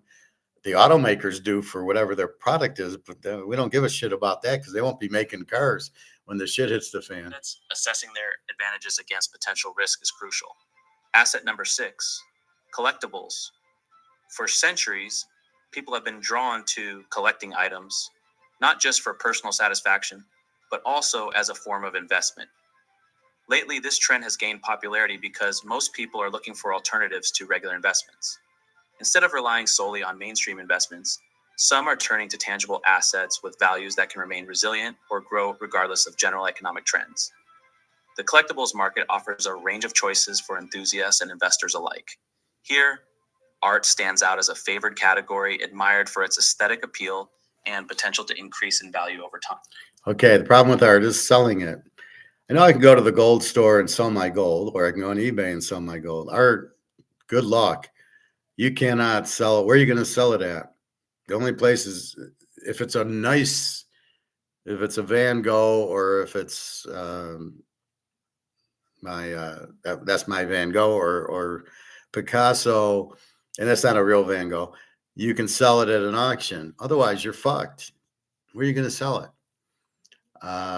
It's just nobody. It's a very small market of people that are going to come into your living room and go, yeah, I like that Van Gogh. Let me buy it from you. So it's got to be that type of picture. The rest of the shit won't sell. There's no market. You go on eBay, you lose your ass. The only place is an auction house. So if you want to, you have to go to an auction house to sell art. I don't know what else this guy's looking at. What, China and stuff? In addition to their beauty and performance, classic cars serve as tangible relics from the past. While sports memorabilia... Again, do you have a big market to sell a car? I get there's demand for them, but it's a whole lot easier selling gold and I can use it. See, talk about like your kids, right? Like Bobby's kid. Well, okay, so I have a classic car. You're going to drive that to Kroger's to buy food with it? And, that's the problem. Okay, real assets fight inflation. I don't argue with that. First of all, gold's not 7, it's 1. Secondly, I'm not sure art is ahead of gold, and I certainly don't think classic cars, while they should see anything in dollars will hold its value and get repriced in gold, right? So you got one of these classic cars, and now it's worth $70,000. Okay, it's going to go to zero, and then it's going to get repriced in gold. Will there be enough demand for the classic cars when your dollars are worthless? And what are you pricing it at? And gold will do the buying. So that's what I warn you. Things in dollars, it will get repriced in gold, but only real assets. But how big is the demand? So the dollar goes out. You're going to want gold and silver, or you're going to want a classic automobile that you're going to drive around in a 1975 Corvette. I mean, so this guy, he's out of his fucking mind. Transports enthusiasts back to iconic historical moments and connects them to legendary figures. These items, with their rich histories and emotional ties, can fetch impressive prices. Antiques, with their unique blend of history and craftsmanship, are highly sought after for their rarity. On the other hand, wines offer a dual opportunity for appreciation. Are you dreaming of a high-paying job in the data field? Now, before you click off this ad, I have some... On the other hand, wines offer a dual opportunity for appreciation, not only for their taste, but also as investments that mature over time. Additionally, comic books, representing some of pop culture's most influential stories and characters, have carved out a niche as valuable collectibles. Although investing in collectibles sounds appealing and glamorous, it is essential to approach it cautiously, as it comes with its own set of challenges. Unlike mainstream investments, collectibles operate within more specialized markets. This means that while one might own a valuable item, finding a buyer when needed might be challenging. Therefore, as with any investment, understanding the market, being patient, and conducting thorough research is critical to navigating the unique challenges of the... So you want to buy the number one Batman or Superman or the first Joker? Yeah, they're worth a lot. You got to get it graded. It's got to come back mint or something. How are you going to sell it? You can go to an auction house or eBay. Hope there's a buyer there. Gold, I have no problem. Gold, I'm going to the gold store and saying, here, I go to my guy and he gives me money for it. No questions asked. I got a market and a buyer for it. So I got the Batman magazine or cartoon or a comic, a fine wine, really? I mean, I don't want a fine wine. See, everybody wants gold and silver because it's real money and you can easily get rid of it. Not true with art. I don't want, give me this Van Gogh. Yeah, maybe I'd buy it, but I'm not going to spend $10 million on it. I mean, and the rest of it is, you get a $5,000 piece of art, you'll never sell it. So he doesn't. It's like in the classic cars. Well, you get a $30,000 car again. Who wants it? I need a regular car to drive around. He's looking at assets, different categories, but he's got them labeled wrong. Gold's number one, not number seven, right? And then all this sports cards and comic books and all that, it's just a side thing. It's a very unique people that are buying it. Like, can I sell a Mantle card in Russia? Maybe, or in Switzerland, but I know I can sell gold there. See, there's much more demand for gold, and it's much easier to sell by going into a coin shop. They'll do it. So I can take my gold, or I can take this to my gold store. What do you think he's going to take? He's going to take the gold because everybody wants that. He's got to wait for a buyer.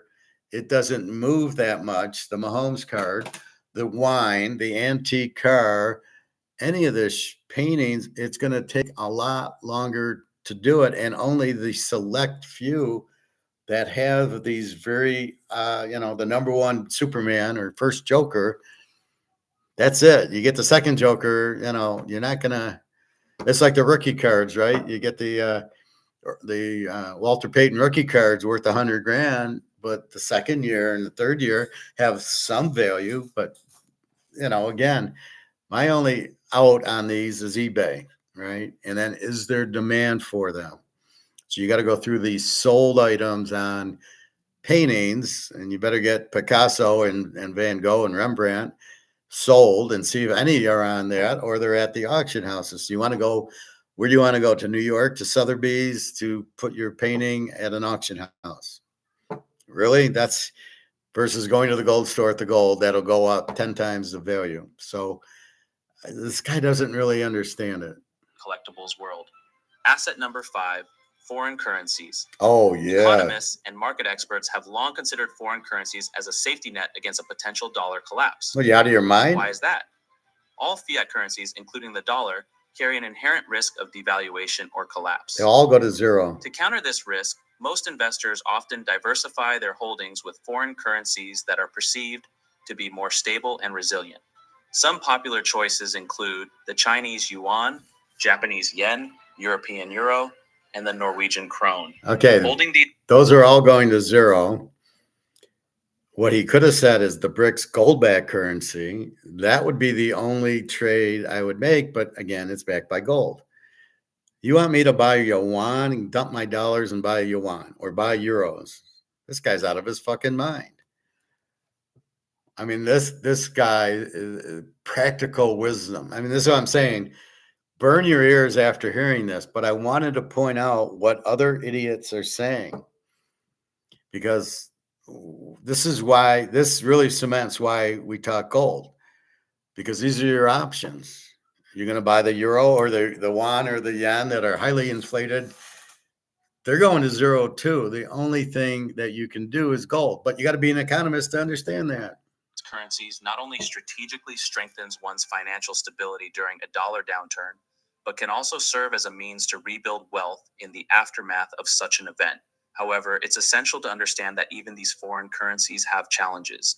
They can all be influenced by various factors within their respective countries. So, while they provide some protection, they are not an absolute shield against economic instability, Bear this in mind. There's no guaranteed haven in the world of investments. No Gold currency, is. be it domestic or international, is sure to maintain its value or remain stable indefinitely. Therefore, you'll also have to adopt a well-rounded strategy, which includes diversification. See, but gold gives you that. It's 100%.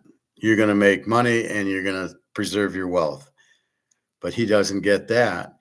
He wants you to buy euros and yen and yuan out of his fucking mind. They'll all go. When the dollar goes, they're gone because they're all tied to the dollar. You know, that's why BRICS is coming out with a gold-backed currency, because they know if the yuan was so good, then they would be in the yuan, but they're heavily inflated too, because all these guys just keep printing money, and that's the key. You keep printing money, it goes to zero. So why would this guy put gold 7, who he doesn't understand, and then say go buy the euro? Oh my God! Among various asset classes and a continuous assessment of the investment landscape. Asset number 4. Bitcoin and other cryptocurrencies. Okay. I'm going to throw up right now. In times of economic uncertainty, the appeal of Bitcoin and other cryptocurrencies often increases. A primary reason for their popularity is their independence from traditional banking and financial systems. Since cryptocurrencies aren't tied to banks or similar institutions, they present an appealing option for diversifying investment portfolio. What's their value? Oh, it's in dollars. They're not tied to the bank? Really? You want to bet? So if the crypto is worth $50,000 and the dollar goes to zero, what's the crypto worth? Zero. So what does the fuck he mean they're not tied to dollars? Oh my God. And that's less risk than gold. See, this is an anti-gold guy, which is why I wanted to play it. He doesn't know what he's talking about. He's just taking like, wine and paintings, and he talks comic, he even talk baseball cards, or at least I don't think he does. So let's keep going. Additionally, I'm going to throw investors gravitate towards these digital currencies based on the assumption that they might thrive if the US dollar weakens or collapses. Then again, forecasting the exact impact of a depreciating dollar on the value of Bitcoin can be challenging, if not impossible. While holding cryptocurrencies could be beneficial if the dollar weakens, its value is far from certain. Even renowned billionaire investor Warren Buffett has voiced his concerns regarding the volatile nature of these assets, noting that they are subject to unpredictable fluctuations in price. Furthermore, there's no guarantee of earning a profit. Therefore, it's wise to only invest in cryptocurrencies if you're prepared to lose. Asset number 3, foreign stocks and mutual funds. Most investors often invest in foreign stocks and mutual funds, valuable assets to... So let me see. Stock market's going to crash, and this idiot wants us to be in stocks. Once everything hits related to the dollar, we support all the stock markets, the Hong Kong or whatever you want to call it. If we're not buying, they're all broke because we're the biggest customer because we got the most money. So you want to be in stocks and mutual funds, which are even worse than stocks. Safeguard their portfolios against a declining US dollar. By diversifying in this manner, I've recorded this video especially for homeschooling moms, and dads, if you want to listen to, that's okay. Oh, fuck off. Declining US dollar. By diversifying in this manner, they benefit from the appreciation of these assets and profit from favorable currency valuation shifts. An alternative to this approach involves investing in large American corporations with significant international sales. This offers protection since these companies stand to gain from positive currency fluctuations abroad. Luckily, there are several ways in which you can tap into international equities. A straightforward method is to invest in a fund that directly purchases foreign stocks. Oh yeah, I want Closed-end that, funds, because those in will do particular, wonderful offer investors a convenient when solution. the world Other collapses. options include developed and emerging markets, growth and value stocks, and dividend-paying Is this guy a stocks. stockbroker, There are you two think? ways to do this for those aiming to buy shares of foreign firms directly. You can purchase actual shares of the foreign entity or opt for American Depositary Receipts, also known as ADRs. Some major overseas companies offer ADRs, which are traded on the U.S. stock market. Oh, can't wait This for setup that. facilitates easy access for Much American better than investors gold, to foreign yeah. stocks without navigating cross-border transactions. While ADRs are denominated and traded in U.S. dollars, their value remains tied to the native currency of the underlying stock. This means that if the US dollar weakens, the value of ADRs can increase for investors. Another approach is to directly purchase shares of a foreign company from its native That stock won't work. exchange. Let's say You don't buy own those 100 shares of stocks. company XYZ on the Tokyo Stock Exchange at 5,000 yen each. If the normal exchange rate is 100 yen to the dollar, this investment would cost $5,000. Now, imagine a scenario where over a year the dollar depreciates and the exchange rate becomes 80 yen to the dollar. If the share price remains unchanged, the investment's dollar value will rise to $6,250. This represents a 25% gain purely from shifts in the currency exchange rate. Asset number 2, real estate. One of the primary That's not motivations going to behind crash. investing in real estate is its potential Plus to the retain inflation, or plus the appreciate interest value rate. over time. Beyond this, there's a strategic angle to consider. Ah, Real estate often holds its value even during economic downturns. not now, buddy. This means that when the dollar's purchasing power diminishes, real estate prices tend to remain more stable in comparison, making them an ideal money-generating asset in uncertain economic times. Most real estate investors diversify their portfolios by investing domestically and in properties abroad. This global approach provides diverse investment opportunities and a potential income stream. Moreover, modern platforms like Airbnb have made it easier for property owners to lease their spaces to travelers, offering a return on the investment through short-term rentals. While real estate can offer strong protection in the event of a dollar's collapse, it's worth noting that it isn't a casual investment. It requires dedication and a deep understanding of the market. And even if you don't need an official license to invest, excelling in this field often requires a significant time commitment, similar to a full-time job for many. Lastly, as a potential investor, it's essential to understand the illiquid nature of real estate. Unlike stocks or bonds, See, that Luke, can it's be illiquid. sold, converting property assets into cash can take time. This means that if you suddenly need funds, your money locked in the property may not be immediately available. So, while real estate offers many benefits as an investment, it might not be the right choice for those needing quick access to their capital. Asset number 1, land. Oh, Land is a limited yeah. resource and holds intrinsic value, Really? making it an attractive choice for those concerned about the dollar's potential instability. As the population continues to rise, the demand for land, whether for housing, recreation, or other purposes, will likely remain steady or even increase. Land differs significantly from typical investments you might find in traditional financial markets. This characteristic protects it from market volatility, making it a more stable investment option. While stocks or bonds can see their value fluctuate based on many global factors, land's value is generally more stable and predictable. Oh, really? However, there's a flip side to this. Ah, Investing in land, especially prime parcels in sought-after locations, often has a hefty price tag. It might require a more substantial initial amount compared to other assets. So, before diving into this investment, it's crucial to weigh the benefits against the initial investment required, considering your long-term financial goals and strategies. Thank you so much for watching. Until next time. all right. What should I write as my comment?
Okay, here's my comment.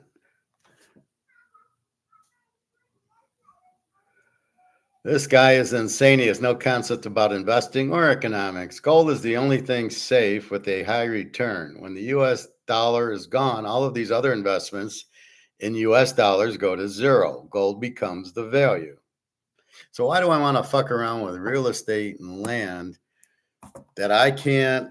Okay, I'm not sure what is it, buying a house versus buying land. You're buying land with the house, so doesn't understand that. But why do I want to? Who am I going to sell the house to? Nobody's going to have money to buy the house. That's why the market's going to collapse. Who's going to buy the land? Bill Gates. I'm going to sell to him. The land's only good if it's next to Caesars, right? Or it's on the Vegas Strip. But the land a mile and a half away in the desert's worthless. It all comes down to supply and demand, and there's nothing going to be more demanded than gold. Bitcoin, there's some demand, but it's going to go to zero. And then you've got what? Baseball cards. He didn't even talk about Mickey Mantle. He talks about comic books. He didn't talk about the Joker. Wine, really? Art, really? A nice, I mean, come on. While they might be, you want real assets. That's the key to inflation. But stocks, land, comic books, classic cars, they're very extremely hard to get rid of. There's not strong demand. There's strong demand for gold. Gold is gold is gold is gold.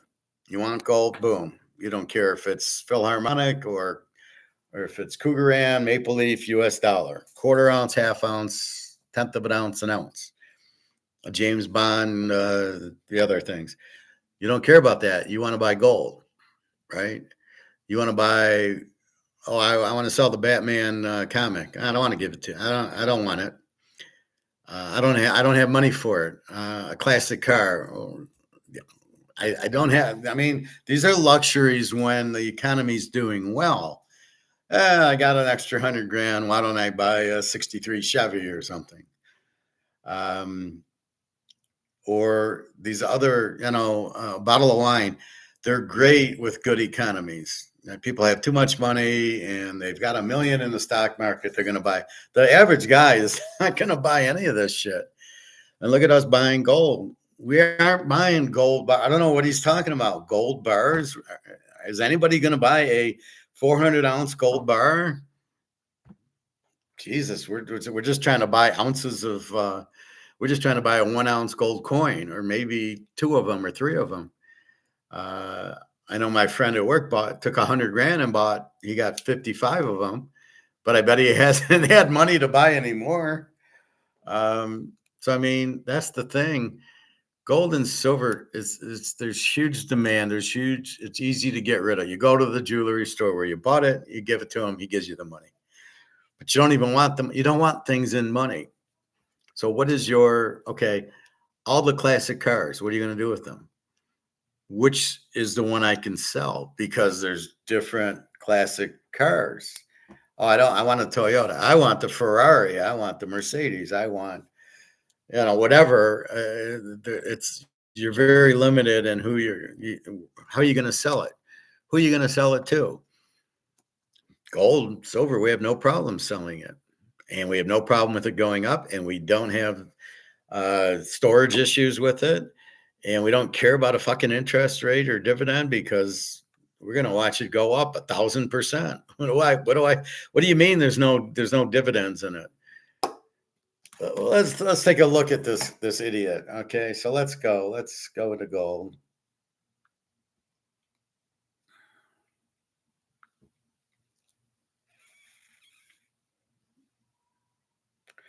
$23.32. Okay, so let's look at it.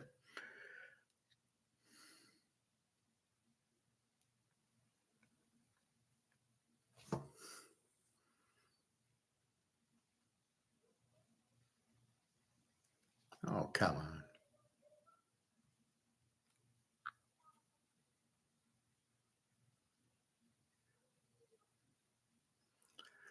All right, gold's They keep popping in these stupid ads. It freezes everything with these stupid ads. Okay.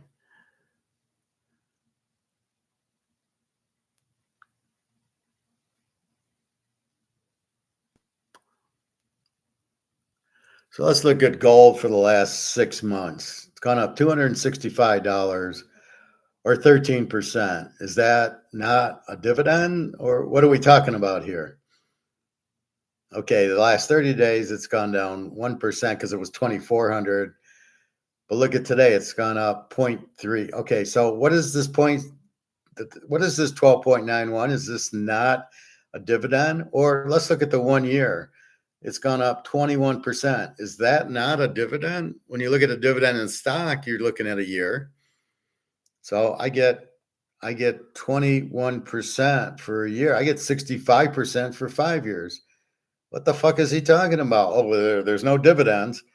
I'm getting 12% the last 6 months just buying the gold.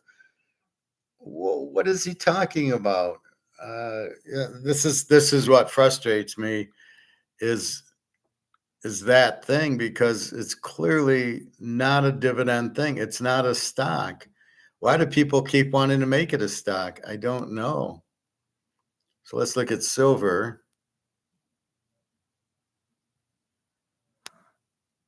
Hello.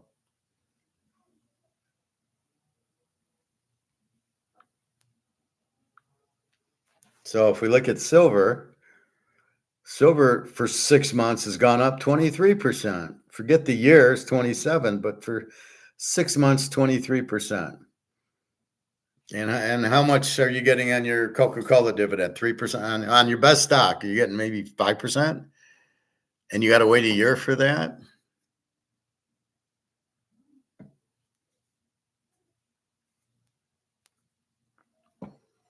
So I mean, again, 23%. Now a lot of it is because it's cheap, but if we go back to gold,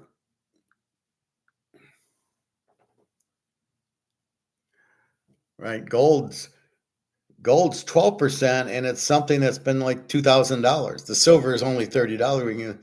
This is still a 12, it's a 21% for the year. So what do you mean there's no dividend on it? What are you talking about?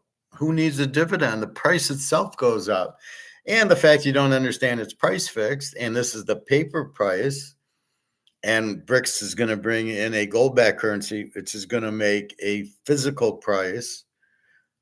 You don't even understand. He doesn't even understand there's paper and physical. See, this is where I get so frustrated, and I don't want you guys to get confused, because you're going to get confused. You listen to this and you'd be, oh, let's go buy land. Well, where are you going to buy it, and how much is that going to cost you? $1 million. You got $1 million? See, the best part about gold is it's $2,000. You can't lose with it because it's price fixed, and the price fix is ending. And brics is coming out with the gold-backed currency in September, October. The dollar's collapsing. It's win, win, win, win. It's getting out of the dollar, getting into gold. If you're in wine and cars, classic cars and comic books, again, it's okay. It's priced in dollars. Okay, we'll switch it. It'll get priced in gold. Okay. Where are you selling the comic book at? Or, so the comic book, the baseball card, I'm selling on eBay. Got it. Where are you selling the car? You can put it in your driveway, for sale by owner. And what are you going to charge for it? So let's say you got a classic car worth $75,000. The dollar goes to zero. What are you going to sell it for? You're not going to get a price on gold. You're not going to know what the gold price is, because the gold price is going to go to 10,000, then 20,000, and then gone. Gold is the price. But you're not the car, not the comic book, not the wine is never going to be the price, or the palladium or the platinum. That'll never be the price. The only thing that's going to be the price is gold, because it is money. That's why we want gold. And it's very easy. It's very liquid. Although Luke's losing his mind thinking it's illiquid. You want something illiquid, Luke? art, wine bottles. Comic book is hard. Again, there's so many comic books. You know, I might like Batman. You like Superman. Okay, I got a Batman. You don't want it, but gold is gold. Everybody wants it. That's the point of gold. It is money that everybody wants. You got a gold back system. All right, so here's brics coming out with a gold back system, not a platinum back system, not a comic book back system, not an art back system, not a Bitcoin back system. Why aren't they using Bitcoin? They're using gold because you can't print gold. You can't fuck with it. And it's the most in demand. Everybody likes it. And all these dollars to go into a foreign currency or a stock, this guy out of his fucking mind, the stock market's going to collapse. Why would I want to go into stocks? Why would I think stocks are better than gold? Oh my God. Believe me, I'm giving you the best option, right? I'm trying to help you and I show you what I do. I buy gold. If I thought stocks were the best, we'd be in stocks. I show you Mickey Mantle cards because there's huge demand in Mantle cards, as if you bought the Superman #1 or the first Joker. Okay, yeah, I mean, that's fine. It's the same thing. Can I sell the Mantle? Can I sell the #1 Joker from 1940 or the #1 Batman?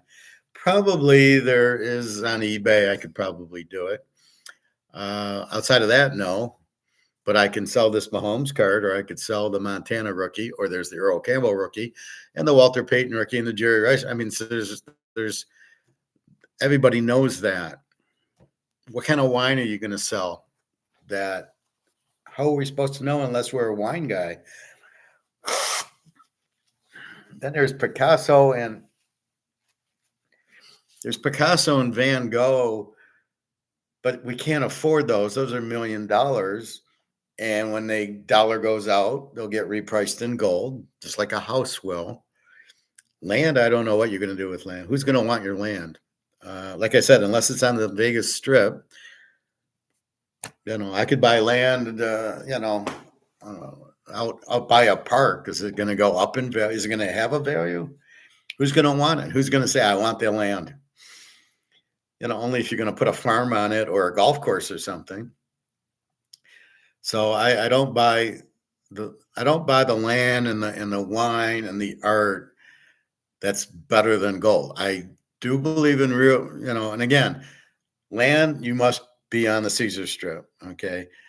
Homes, I don't know that value. They're all going to collapse. The interest rates are too high. People can't afford them.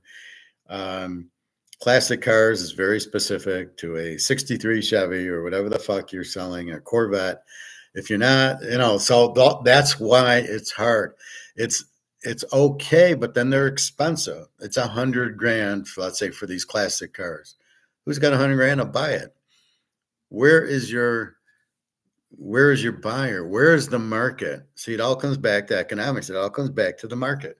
You must have a market to sell it. Is there a market? Maybe for a 63 Corvette, but how about a 64 Chevy? Is there demand for it? No, you like it because you had one when you were a kid or your dad had one. But how do I sell it? I got to find somebody who's interested in it. Good luck with that. Good luck. Forget foreign stocks. Forget a gold IRA. Any gold you don't take physical. You don't want to, right? So no ETFs, no IRAs, no gold stocks. At least wait till the market crashes, and then when gold goes to the roof, the gold stock, but it's still priced in dollars. You're better off just buying gold, but okay, you're trying to make a lot of money. I understand it, but you got to be prudent and know when and how. So you could buy a Picasso, but it's got to get repriced in gold. Okay. So you got to keep in mind all these assets you're buying, the car, the comic book, the wine, has to be repriced in gold because the dollar's going out. What's Bitcoin going to do? People are going to run into Bitcoin? Really? And they got $50,000 to go buy Bitcoin? I'd make double that if I go into gold and buy $50,000 worth of gold. That I don't need to worry about selling. Okay, I got the Bitcoin and I'm going to sell it. Oh shit, my bank's closed. What am I going to get? Oh shit, the dollar's gone. So I got a Bitcoin worth, I don't know, because I can't price it in Bitcoin. I can only price it in dollars, and we don't have any dollars. So 96% is bullshit. That's a flat out lie. It's like 99%. I think it's 100%. I don't think it has a value per se, because people are dumping it. Why would you dump it, right? If it was 96, I don't think all the countries would be dumping it. They're only dumping it because they know it's worthless, or it's 99% going to the 100%. But there's huge risk in the dollar. Okay. So the real assets, he didn't mention Rolex. He didn't mention a Mantle card. Those I would put ahead of a classic car, but they're all really the same in nature. The classic car is an asset, although you better hope it works. The land I don't buy. I think that's a stupid investment. What are you going to do with the land? You realize you got to pay tax on it, and you realize you're going to have to mow it or develop it. You can't just buy land and leave it. And what's it going to be worth? Nothing. Now, if you put a golf course on it, but it costs you money, and don't forget, you got to pay, you got to maintain it, and you got to pay a property tax. I don't have to with gold and silver, no tax whatsoever. My house, I got to pay property tax on.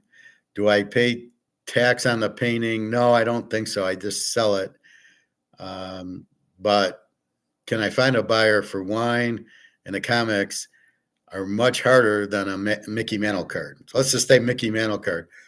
Okay, I know I can get a buyer for that in a heartbeat. Can I get a bottle of wine I'll never sell, and antiques I'll never sell? Because those are very specific. It's only a few people. The demand is very small for it. Yeah, there's people that collect antiques, and there's people that collect paintings, and there's people that collect wine, but it's very limited. Everybody collects gold, or everybody knows of gold, and it's money, and it's going to run. So you can see it's running now.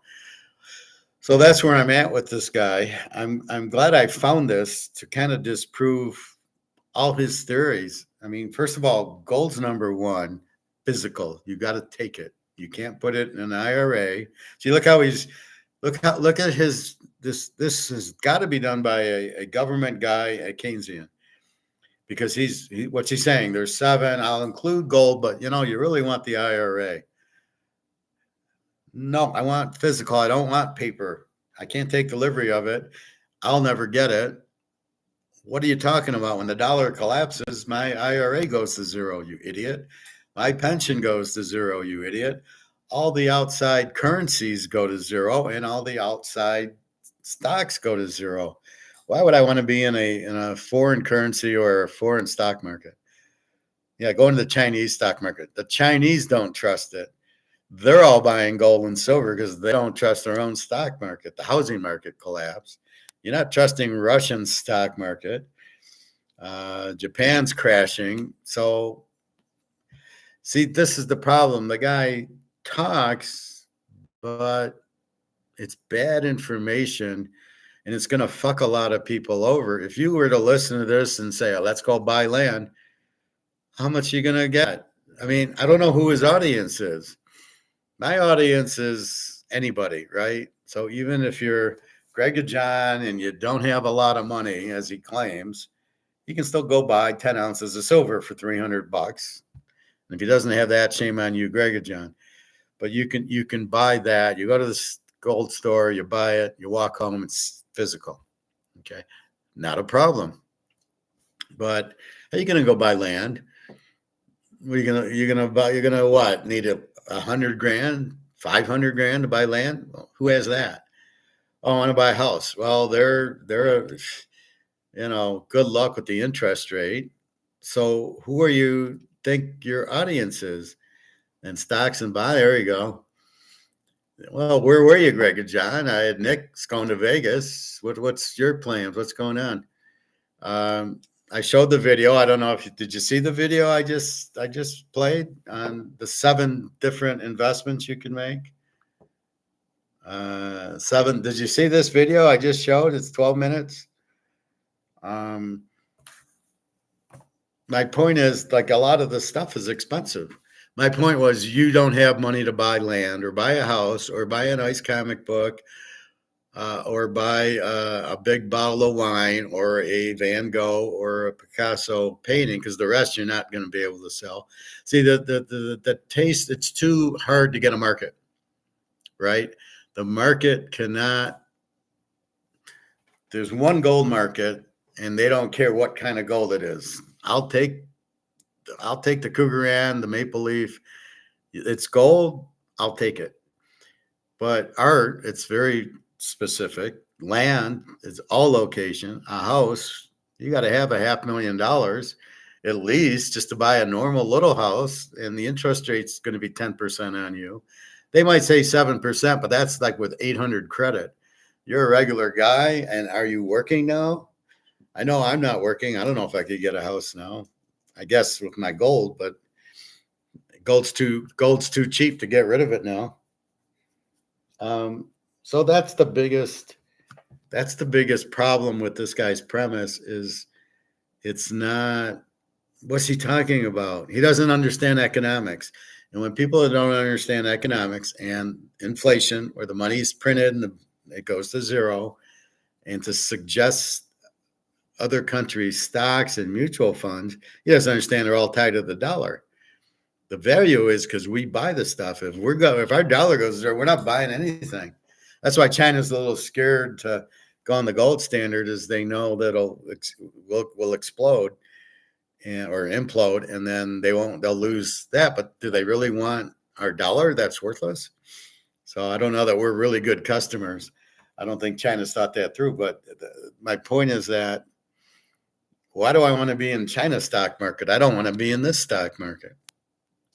So, but why make it difficult? The simplest, best thing is gold and silver, because I can buy gold for quarter ounce for $640. I can buy a half ounce for 12 something, an ounce for $2,400. I can buy silver at $30 an ounce. So I can take a little and buy something on something that's for sure going up very strongly. I want a bottle of wine or a classic car. I mean, how much is a classic car going to cost you? $100,000?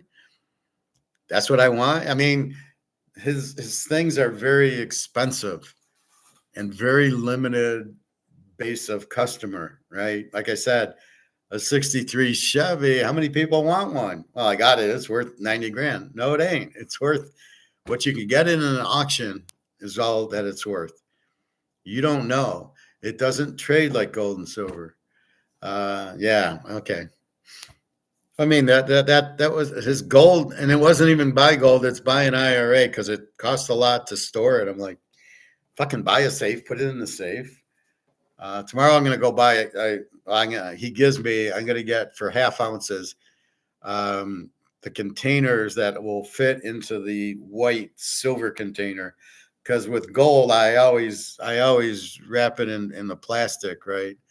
I never put gold by itself naked. I always put it in the plastic. And so I need some half ounce, and I got a few more beliefs. And then I'll put it in the white container, and then I'll be all set with the container. And it's much easier because right now I have it in a gold bag, right? It's nice, but it's heavy. And every time I gotta, empty the bag and recount, I got another ounce and a half, and then make sure I've tied it and recount it. And it's and how do you travel with the whole bag, right? So let's say you got 100 ounces in this bag, and it's mixed. There's 1/10 of an ounce, quarter ounce, half ounce, ounces, and it's mixed. U.S., Cougaran, Maple Leafs. So this way, I got my quarter ounces together. I got my 1/10 of an ounces together. Here, I'll put my half of an ounce together, and I got my Maple Leafs together. The dollar, the Eagle, the Cougaran, and the Philharmonic are too big. So I can't put them in the smaller ones. So I don't know what I'll do. I'll look for a bigger, instead of a white silver container, I'll look for a bigger one. But it's so much easier. I can be on the plane with 11 maple leaf ounces in my white container in my pocket. I could be walking down Switzerland and having lunch with Egon. Nobody will fucking know. It won't.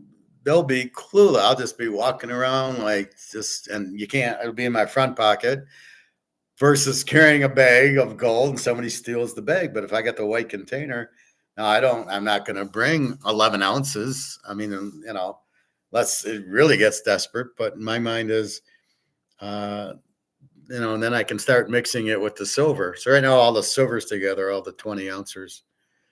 TK NBA named himself free agents. Yeah. So did you go free agent? You enjoyed what, Greg John, the free agency, or what are you talking? What did you enjoy? You're talking like this again. I enjoyed it. The video, or my comments against the video, or the free agency. Drum roll. My video. Okay, thank you. I hope so. I mean, I noticed yesterday there was only, I don't know what happened yesterday. There wasn't a lot of viewers live, but it kept flashing and freezing, and I don't know what happened. But I got to the, it just ended me, right? And it kept flashing on and on. So I logged off, logged back on. Today's been fine. And I usually don't have a problem. Then I noticed I had like 12 or 13 views from the 4 that I apparently had on. I don't mind. I mean, I don't, I like to get the lot like Nick here and Greg John, because I can, like Nick's looking to go to Vegas. Well, I can help him on that, or I can discuss it, but otherwise I wouldn't know he's going. I can't discuss it. Now he does email me about that, but anyway, we that's the point of the live, but then I know it's out there. And so Bobby wants to watch it at 9:00 at night. It's out there for him too. He just can't comment on it. So anyway, that is the problem with this guy's video. And it's titled 7 Safe Investments That Will Rise in Value When the Dollar Collapses. A total lie, a total misleading title. And some of these guys I'm figuring out tell their title to get views, but they don't know what they're talking about. They don't talk about the title. So it's really a misrepresentation that you think you're going to watch this. Oh, let's see 7 safe assets that will rise in value. And you didn't give me any. Bitcoin, comic books, wine, classic cars. In a good economy, when everything's thriving, then you buy that bullshit. Gold being the first, and then telling me to buy a paper gold, an IRA. You didn't tell me anything. The best is physical gold. And he didn't even say that. He didn't even understand the difference between paper gold and physical. Then he's trying to bring in dividends. What the fuck is he talking about? Do you look at the prices? What did I just show you? Silver was up 25% the last few months. Do I need a dividend if the price is going up? By the way, the price is a paper price. By the way, BRICS is going to come out with gold-backed currency and come out with a physical price. And we're going to go up 100 times. Well, we'll go up 10 times. Does he even understand? They say that's the problem when people don't understand. He wants to sell comic books and wine and antiques. And they're all very, very distinctive of what you're trying to do. You've got to have a market for it. And there's no better market than gold. Bobby is at the Bellagio. It's July. No, that's Nick. He thinks he's going to the Bellagio. Have you talked to Bobby? Is he at the Bellagio? I'd be surprised. It's hot there now. It is July. We got July 4th, Thursday. I don't know if I'll be on. I want to go up north. There's an outlet mall, and I just want to refreshen some shirts and pants. So I might go up on the 3rd, and I might go up on the 4th. I don't know. The 4th's good because it gives me something to do. The club will be open until 1:30, so I can swim. I went this morning, but I don't know if I go up there, I won't do a show. But I like it. It's a nice little hour drive, and it's one of those discount malls. There's like a Polo store, although they don't have it. There's a Brooks Brothers, and it's that kind of outlet. So it's nice. It's a nice outlet mall, but it's not necessarily, it's not close. It's an hour away, but it gets you out. It gets you up north, just more relaxing. So I think I'll go. It's just, will I go Wednesday or Thursday? Jenna was without power for 6 hours today. She went to the lake. I get a thing at 2 a.m. She's in her bathing suit at the lake. And then Daria's working. So I got a hello from her. I'm asking her, when are we going? Not, I'm waiting. It's so I can go on a vacation without her here, because I want to go, but I can't. I don't want to go when we're going to meet. And I'm not getting we're going to meet in 3 weeks.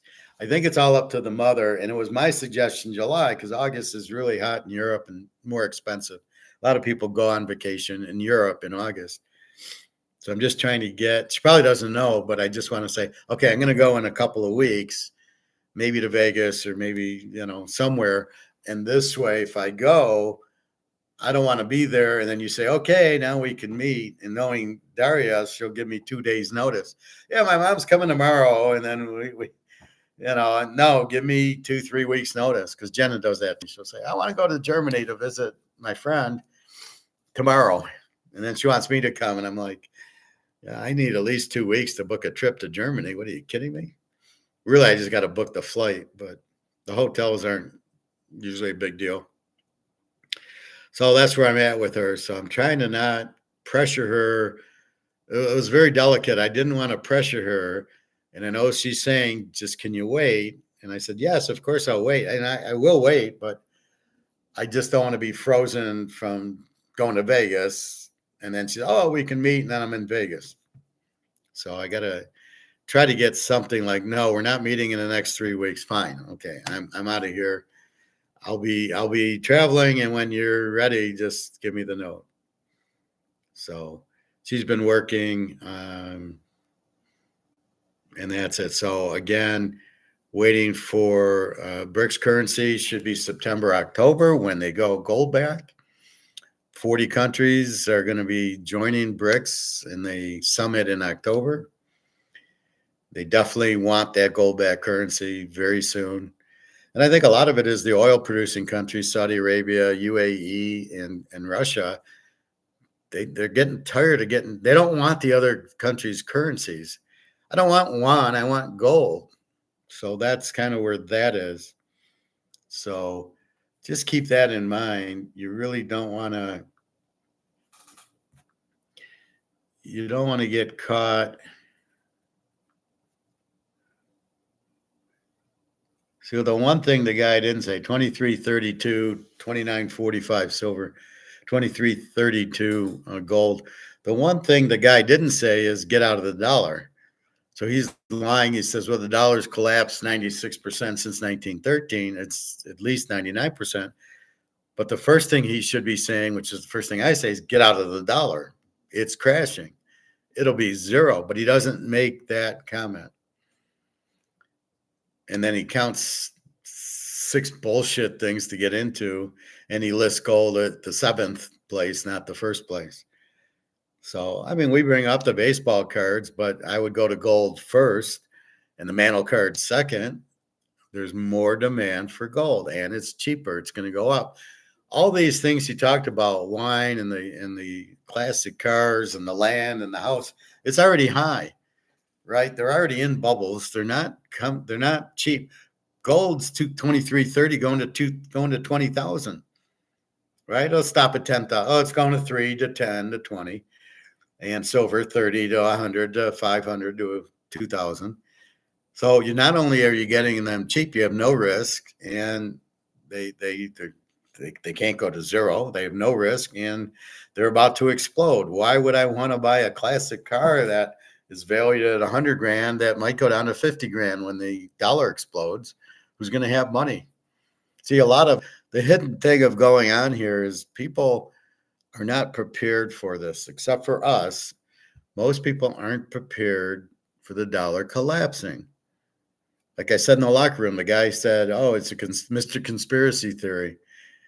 And I just ignored him, but it kind of rang through now like, what conspiracy theory? I don't talk in conspiracy theories. I talk in truth. The dollar is going to collapse and gold will go through the moon. It's not a conspiracy theory. It's the truth. If you understand economics and Roman and French and Spain and English, all having the reserve currency and it all goes to zero, that's what's going to happen. So, I just, that's the thing with it is the dollar. I just lost my thought. The crucial point is getting out of dollars. That's the first thing you got to do is get out of dollars. And then you're buying gold because it is money. It's cheap. Everybody can afford gold and silver now, even if you might not be able to afford an ounce, Greg or John, but you can get a tenth of an ounce for $260 or a quarter ounce for $650. Shame on you if you don't have that much money to buy some gold, because otherwise, that's my point. Nobody's prepared for it. So, is your classic car? Who's going to buy your classic car? I mean, nobody's. Who wants a classic car? I'm not going to buy a classic car. That's the problem. I'll buy a manual car, but I'm not going to buy a classic car or wine. I'm not into wine or the painting. This is as close as I get to a Van Gogh is that picture there that I get as a poster. I'm not buying a real Van Gogh, but if I can get a poster for €3, I'm going to buy that and frame it. And hey, I got a Van Gogh on my wall. Not a real one, but I don't need a real one. So that's the problem. All those things are very specific to the market, comic books or baseball. The number one Joker you can probably sell, and the number one Batman and Superman. And that's about it. And then just like a Mantle and a, DiMaggio and even a Derek Jeter and a Tom Brady and a Jordan and a Willie Mays. Okay. So you can sell those, not a problem, on eBay, not a problem. But a painting you can't sell on eBay. You got to have it at an auction house, and they got to advertise, hey, we got a Picasso and we got a Van Gogh, an original, da, da, da, da, da. And then the advertising, but are you going to be able to do that? You're not going to do that on eBay. You're not going to get the right price. Anyway, so that's a problem with a lot of his stuff is he's not realizing people aren't prepared for this. You tell them to buy gold and the dollar's going out, and it's a conspiracy theory. They don't believe it.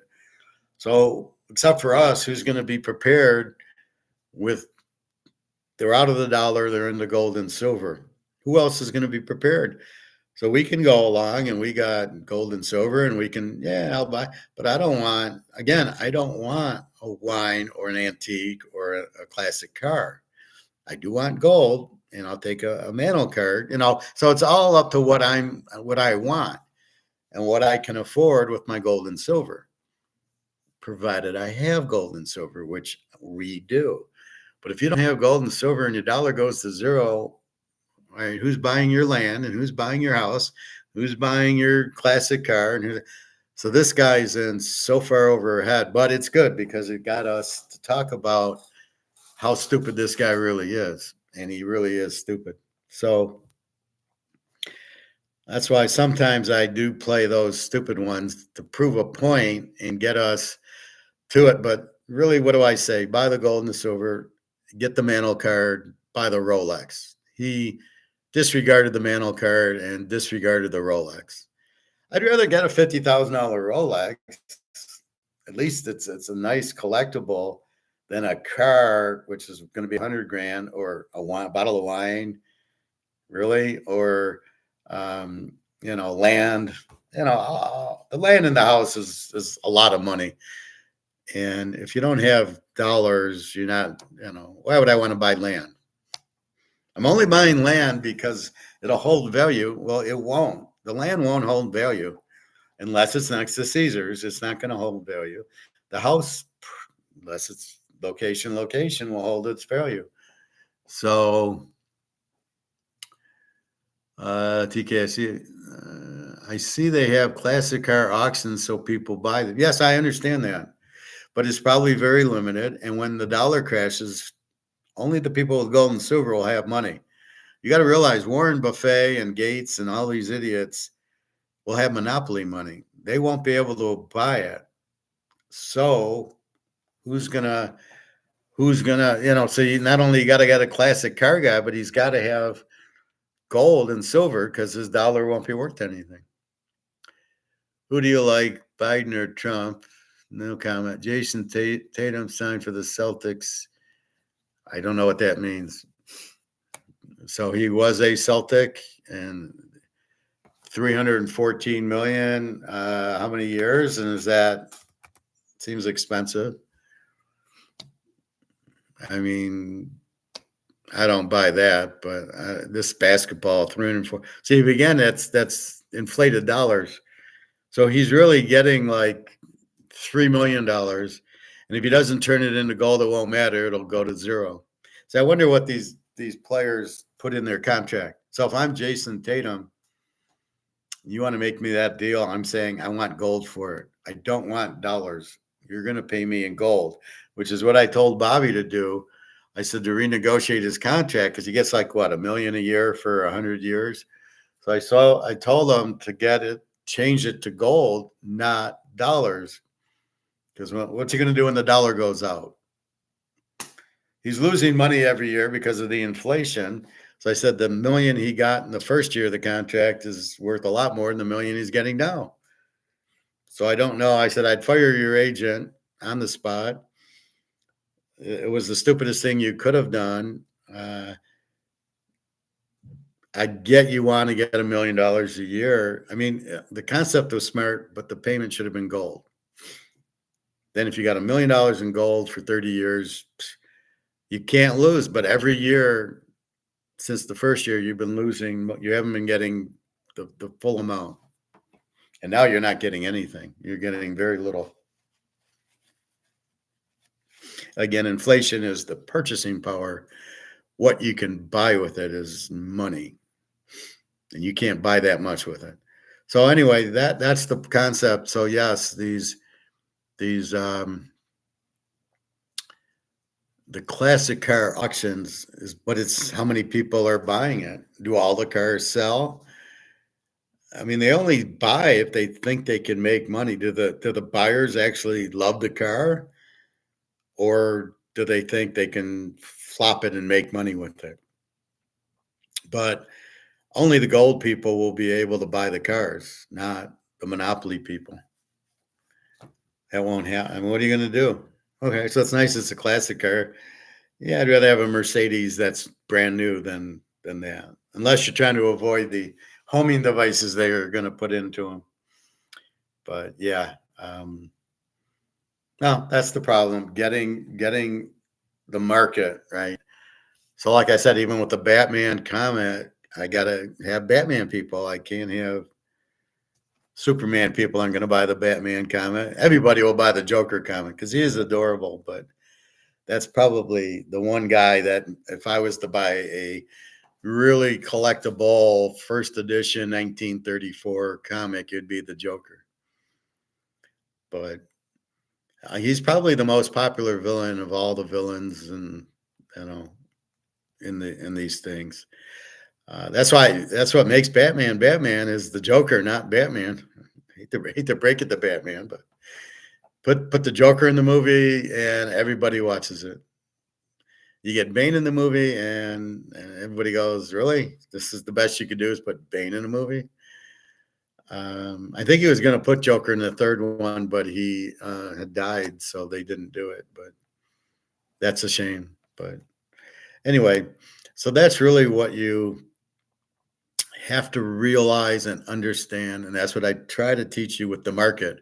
If this has no value, if nobody will buy it, it has no value. So this is a collectible. I don't think it's an antique, but this is a collectible. This is better than wine. It's Canadian Club. But if there's no buyer, I can't sell it. So I got to get the specific buyer to buy that, to sell it to them. Or I could drive to Canada and go to the Canadian Club headquarters and see if they'll take it. Probably.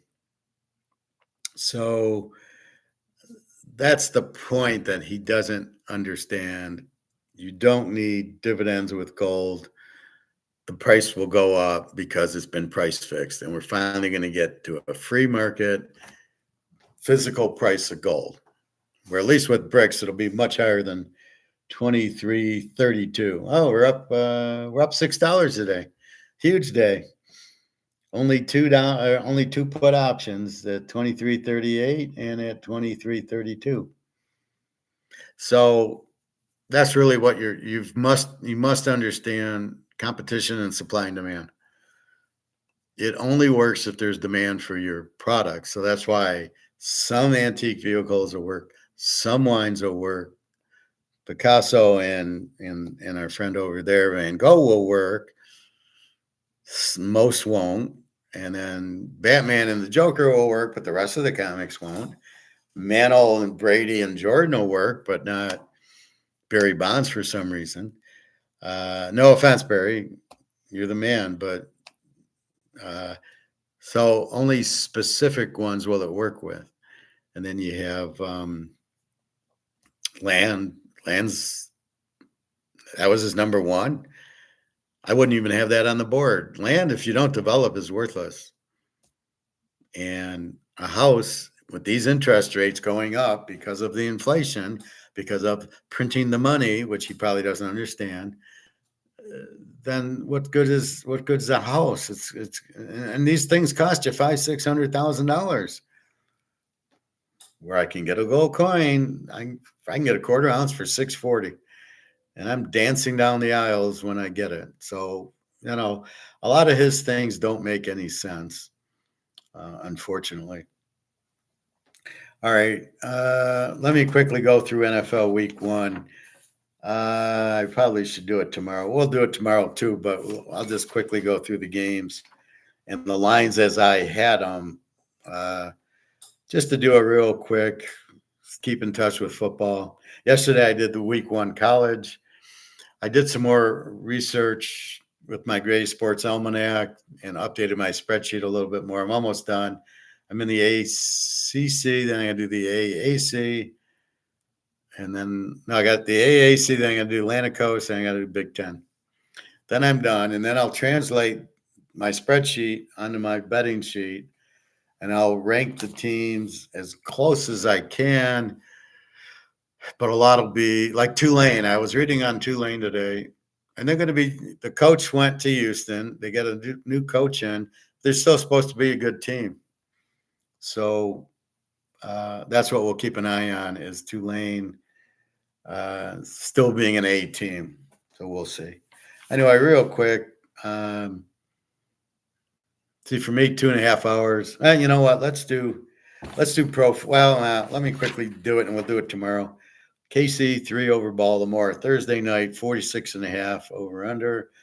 Philly 1.5, 47.5 against Green Bay in Brazil on Friday. On Sunday, Atlanta 2.5, 43 to Pitt. Buffalo 7-48 to Arizona. Chicago 4.5, 43.5 to Tennessee. Cincinnati 9.5, 42.5 to New England. Houston 2.5, 48.5 to Indy. Miami 3.5, 48.5 to Jacksonville. New Orleans 4.5, 40.5 to Carolina. Minnesota 1.5, 41.5 at New York. San Diego 3.5, 43.5 to Oakland. Seattle 4.5, 42.5 against Seattle. Seattle against Denver. Dallas 1.5, 44 at Cleveland. Tampa Bay 4.5, 41.5. Detroit 3.5, 51 against the Rams, and Frisco 5.5, 45.5 under. Now, Nick, when you go to Vegas, be very careful. The pros, I mean, you got to guard against injuries that happen in the exhibition season. You assume there will be 20% of injuries during week one game, and they're not used to it. So just keep that in mind when you bet. I do like the Raiders San Diego game under. I think even if they're healthy, they're not scoring points. College, we'll look into. But anyway, so the site's all set if you want to buy. I think, let me check my full year college. I might have to change my monthly college. But anyway, check with me. But it's out there, but I know it's just July. I could see buying in August. I mean, if you're going to buy the year, I get a lot of year guys because it's so much cheaper. But if you're buying weekly or monthly, I would just wait till the week, till that August week. That's about it. So be careful who you're listening to. Bring it back here. If you hear some economics and gold shit or collectible shit, bring it back here so we can determine if it's a good thing or bad thing. That's why I shared that video, because it was terrible. It's a lot of bad information.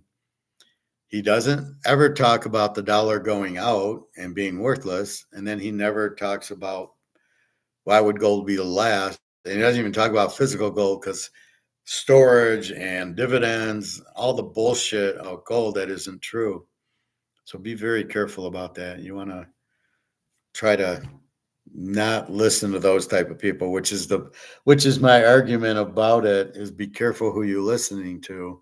That's why I try to point out these guys that don't know what they're talking about. Lynette Zhang and Andy Weisserman and Rickards and Rule and Maloney, even Alligator's getting a little bit strange.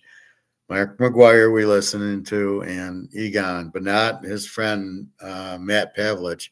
Only listen to Egon. Matt doesn't know what the fuck he's talking about. So please be careful. There's a lot of bad information that you have to go to the source. I don't charge you for it. I'm not making a nickel. I am not selling it to you. So I'm going to make it sound like that. So you buy it like an Andy Scheckman or half these guys who are trying to sell the gold, try to pump it up, and they just talk and they don't know what they're talking about. And don't listen to Rickard. He's a Keynesian and he's a lawyer. So why would anybody listen to that idiot? Just be careful. Even Robert Kawasaki doesn't make any sense. He stumbled into gold, and so he thinks he's a genius. But whenever I listen to him, it only lasts about 2 minutes, and then I got to throw up. So please be careful. Let's see what gold's at the end here.